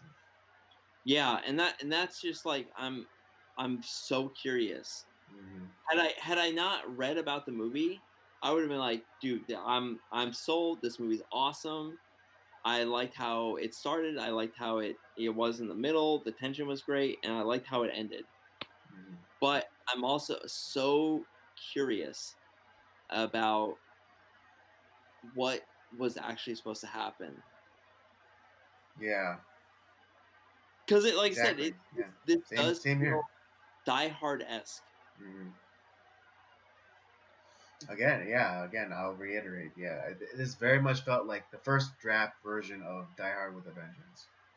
Yeah, and now this comes after the failure of Hudson Hawk, which I have watched. It's not a terrible movie, but it's so ridiculous. Mm. You know, there I kind of and I felt like that movie was kind of manipulated with a lot too because I don't think that Bruce Willis was allowed to do everything that he really wanted with that movie. Mm. Um, and I would have, had this been had Hudson Hawk been promoted more as a comedy film, I think it would have done better.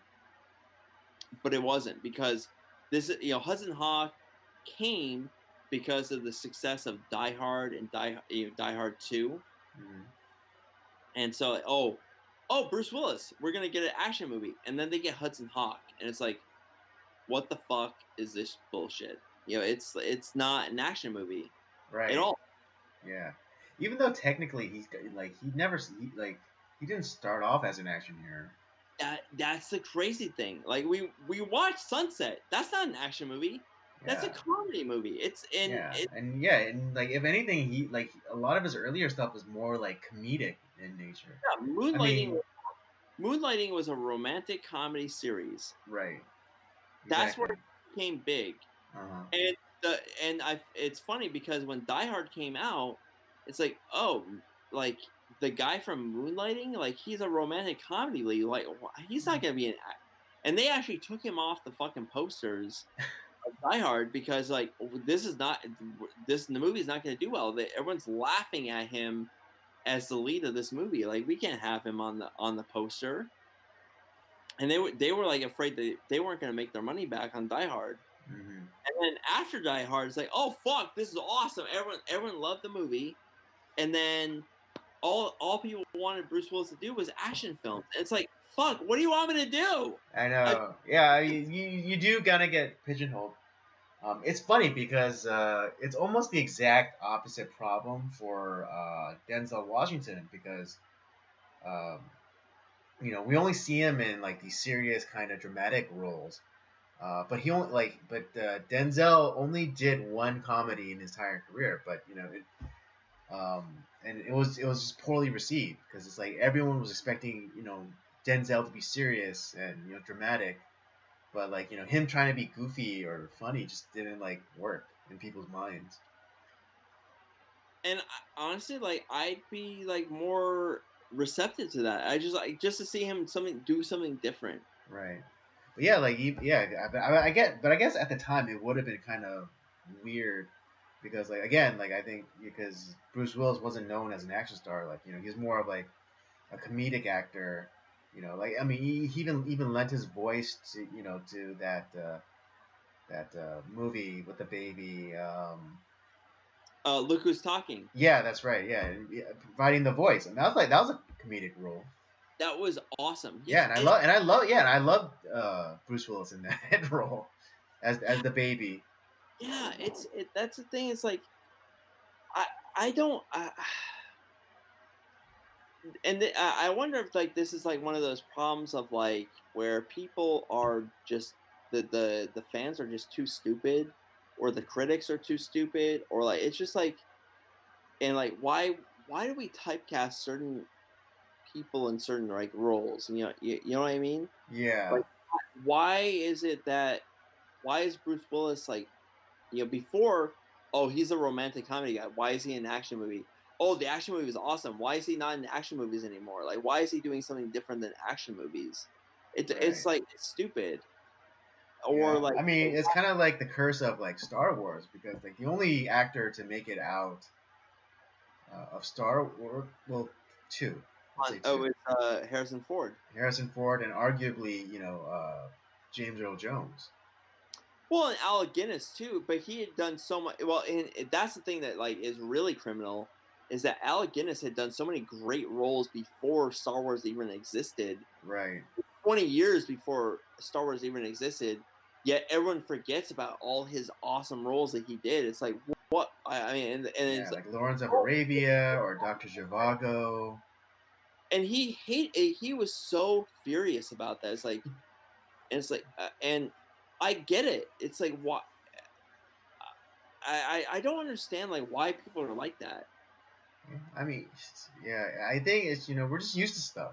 I think people are just used to stuff, and until you show us something different and like good, then we're very skeptical. I mean, look at the casting of Heath Ledger as the Joker. Everyone's like, "What the fuck is wrong with you? Why would you cast Heath You're Ledger?" right. I felt the same way. I was like, oh man, I'm not sure about that because isn't that the guy? Isn't that the guy from like 10 Things I Hate About You and like a Knight's Tale? Like I was like, or Broke. Which Nice Tale is a fun movie. It is. Or I liked. But I yeah, yeah, like yeah. But I get the point. Yeah. So it's like yeah, even me too. I'll just like this guy. Yeah. Again, I went to the same arguments as you did. Like the guy from 10 Things I Hate About You. And but then watching it, it's like holy fucking shit. He crushed it. and that's why because I have since that time when I saw that performance, and I was like when Robert Pattinson was cast as Batman, I was like, everyone's like bitching about that. I was like, guys, don't bitch about it. Listen, we all hated Heath Ledger as the Joker, that casting. Yeah. Until we saw him as the Joker. But give it a chance because you probably have only seen him in Twilight, but he's been in a bunch of other shit since then. And this guy is actually like he is a legit actor. Like we because Tenet came out a couple years before the Batman, and he was fucking amazing in that. Mm-hmm. And just off of that movie, it's like, okay, this guy's an actor. He can really do this role.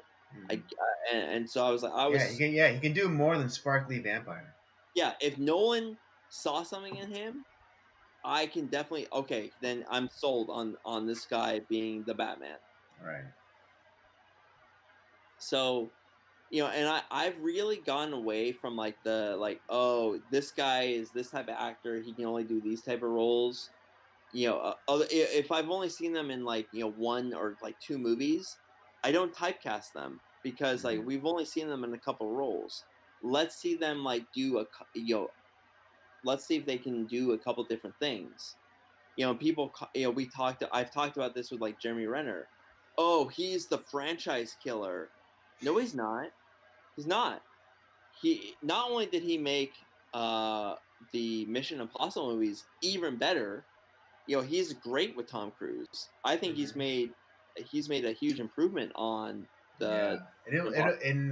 it's really sad. But I would have liked it because I think the plan was to kind of baton pass off to Jeremy Renner after Ghost Protocol, but for whatever reason, Tom Cruise just couldn't let go of his baby, and And so that's fine. But like but that doesn't mean that Jeremy Renner did a bad job. exactly, yeah, exactly, And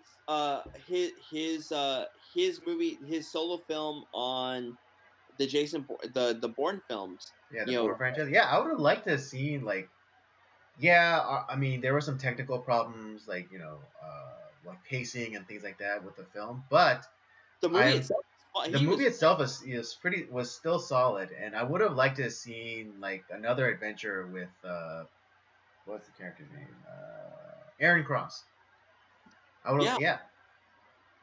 But then people also probably haven't also like remember like, oh, Jeremy Renner, he was in whatchamacallit, he was his first film was playing um Serial the killer guy. yeah, serial killer. He was great in that. He was also in Hurt Locker. Hmm. That was an Oscar winner. Yeah. He was in this movie. He's in this other great movie. He was in Wind River.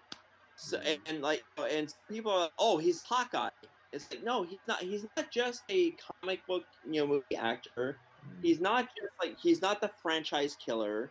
He's a great actor. Yeah. And so it's I don't under like you said that's where I say like the critics are not like always right, and I don't think the fans are always right. There's some like let these guys.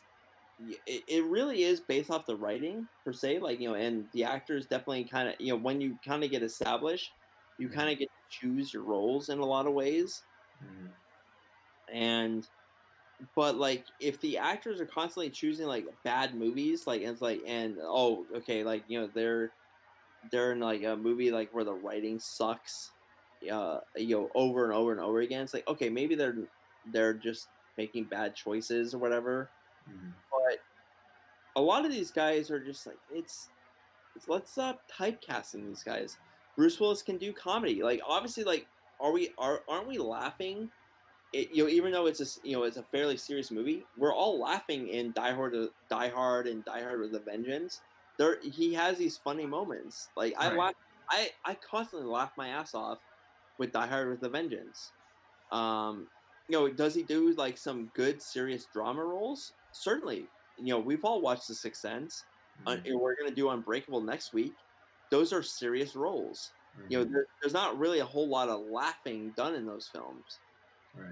Um, I laughed my ass off in Sunset. He's super funny in that movie. Hmm. So and I don't like the idea that we typecast these actors. And especially nowadays especially should not happen because we have access to so many films. It's not like where oh the film is it stopped running after 2 weeks in our local theater. There's no way I'm ever gonna watch this movie again. That doesn't happen anymore. Hmm. Right. Yeah. Especially with like streaming.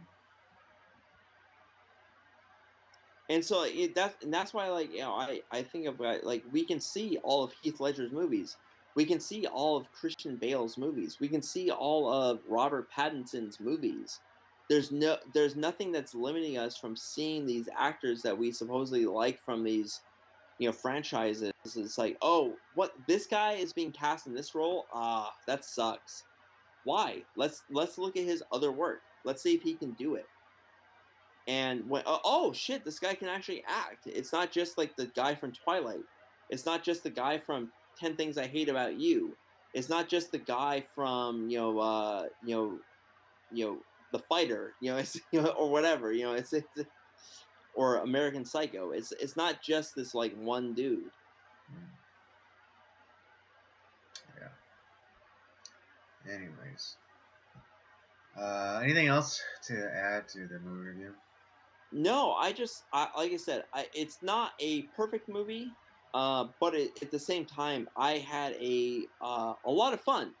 Right off the bat, like Billy Blanks, who I did not know was Billy Blanks. I now I'm just blown away by that.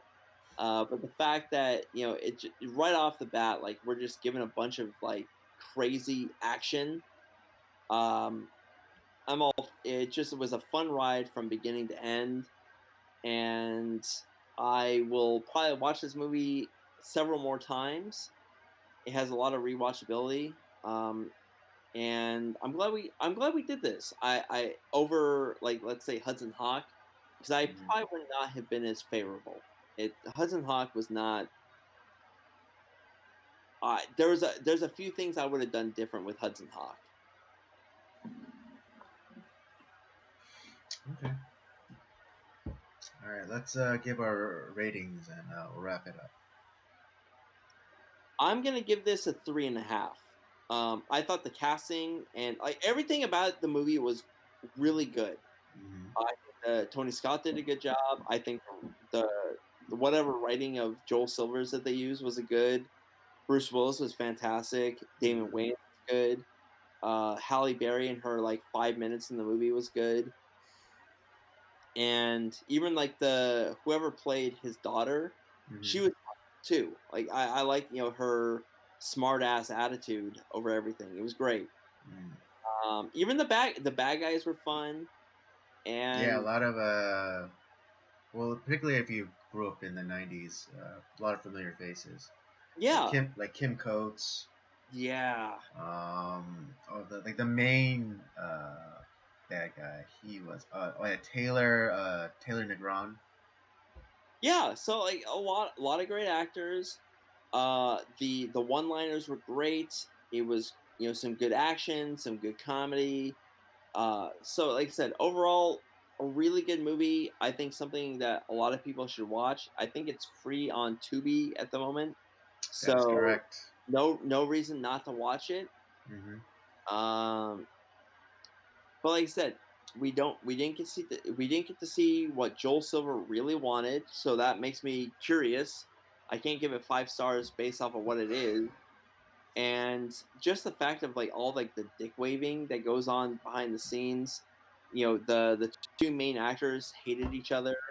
The production company, the director and the writer hated each other, and I think when that happens, sometimes we can get like like a 100% perfect movie, but I think a lot of that ends up hurting the movie. What we got was awesome, but I don't think we got what was perfect. Agreed. I'm gonna give this a 3. Um, just yeah. Again, not that I hated this movie. I was very entertaining. I was, just the same as you. I loved all the one-liners. I thought, all the actors did a good job. Given the material that they were given, and again, like I can't, I'm not gonna review a movie that didn't that what never that never was. I can only rate it on what was. But yeah, just like but you could feel like the interference. I think um, there are a lot of like kind of like story elements that felt like they were kind of like jammed in there or just didn't quite fit right. So yeah, I'm gonna give it a 3. Yeah, it's like I said, it's a good movie. I think everyone should watch this. I'm gonna watch it again. Like I watched it like about 2 or 3 times this past week. I'm gonna watch it again. I really like the movie, and I think everyone should watch it. But it's just not perfect. All right, there you have it. That's our review and our rating. Rob gives it a 3.5. I give it a 3. Definitely would recommend good escapist entertainment. Yeah, Um, one. we get to see a very a prime Halle Berry. You know, It looks fucking yeah, great. tasty slice for sure. Oh, yeah, absolutely. Uh, All right, there you have it. That's our stream for tonight. I hope you had a good time. I had a good time. I know Rob always has a good time. Dude, I had a great time. And look out for we're moving on with our Bruce Willis reviews this month. We're gonna do Unbreakable next week. So if you're excited, we're gonna talk a little bit of M Night Shyamalan. We're gonna talk some more Bruce Willis. I'm super excited for that review. Who doesn't love himself a good M. Night Shyamalan? Dude, I really I cannot wait to talk about this film. Because I've watched it like 2 or 3 times this week, Of course you and did. I've watched the entire trilogy. I have a lot to say about this movie. All right, there you have it. Thanks for joining us. So don't forget to check out the library of other material that we have. Circle Jerk's main podcast on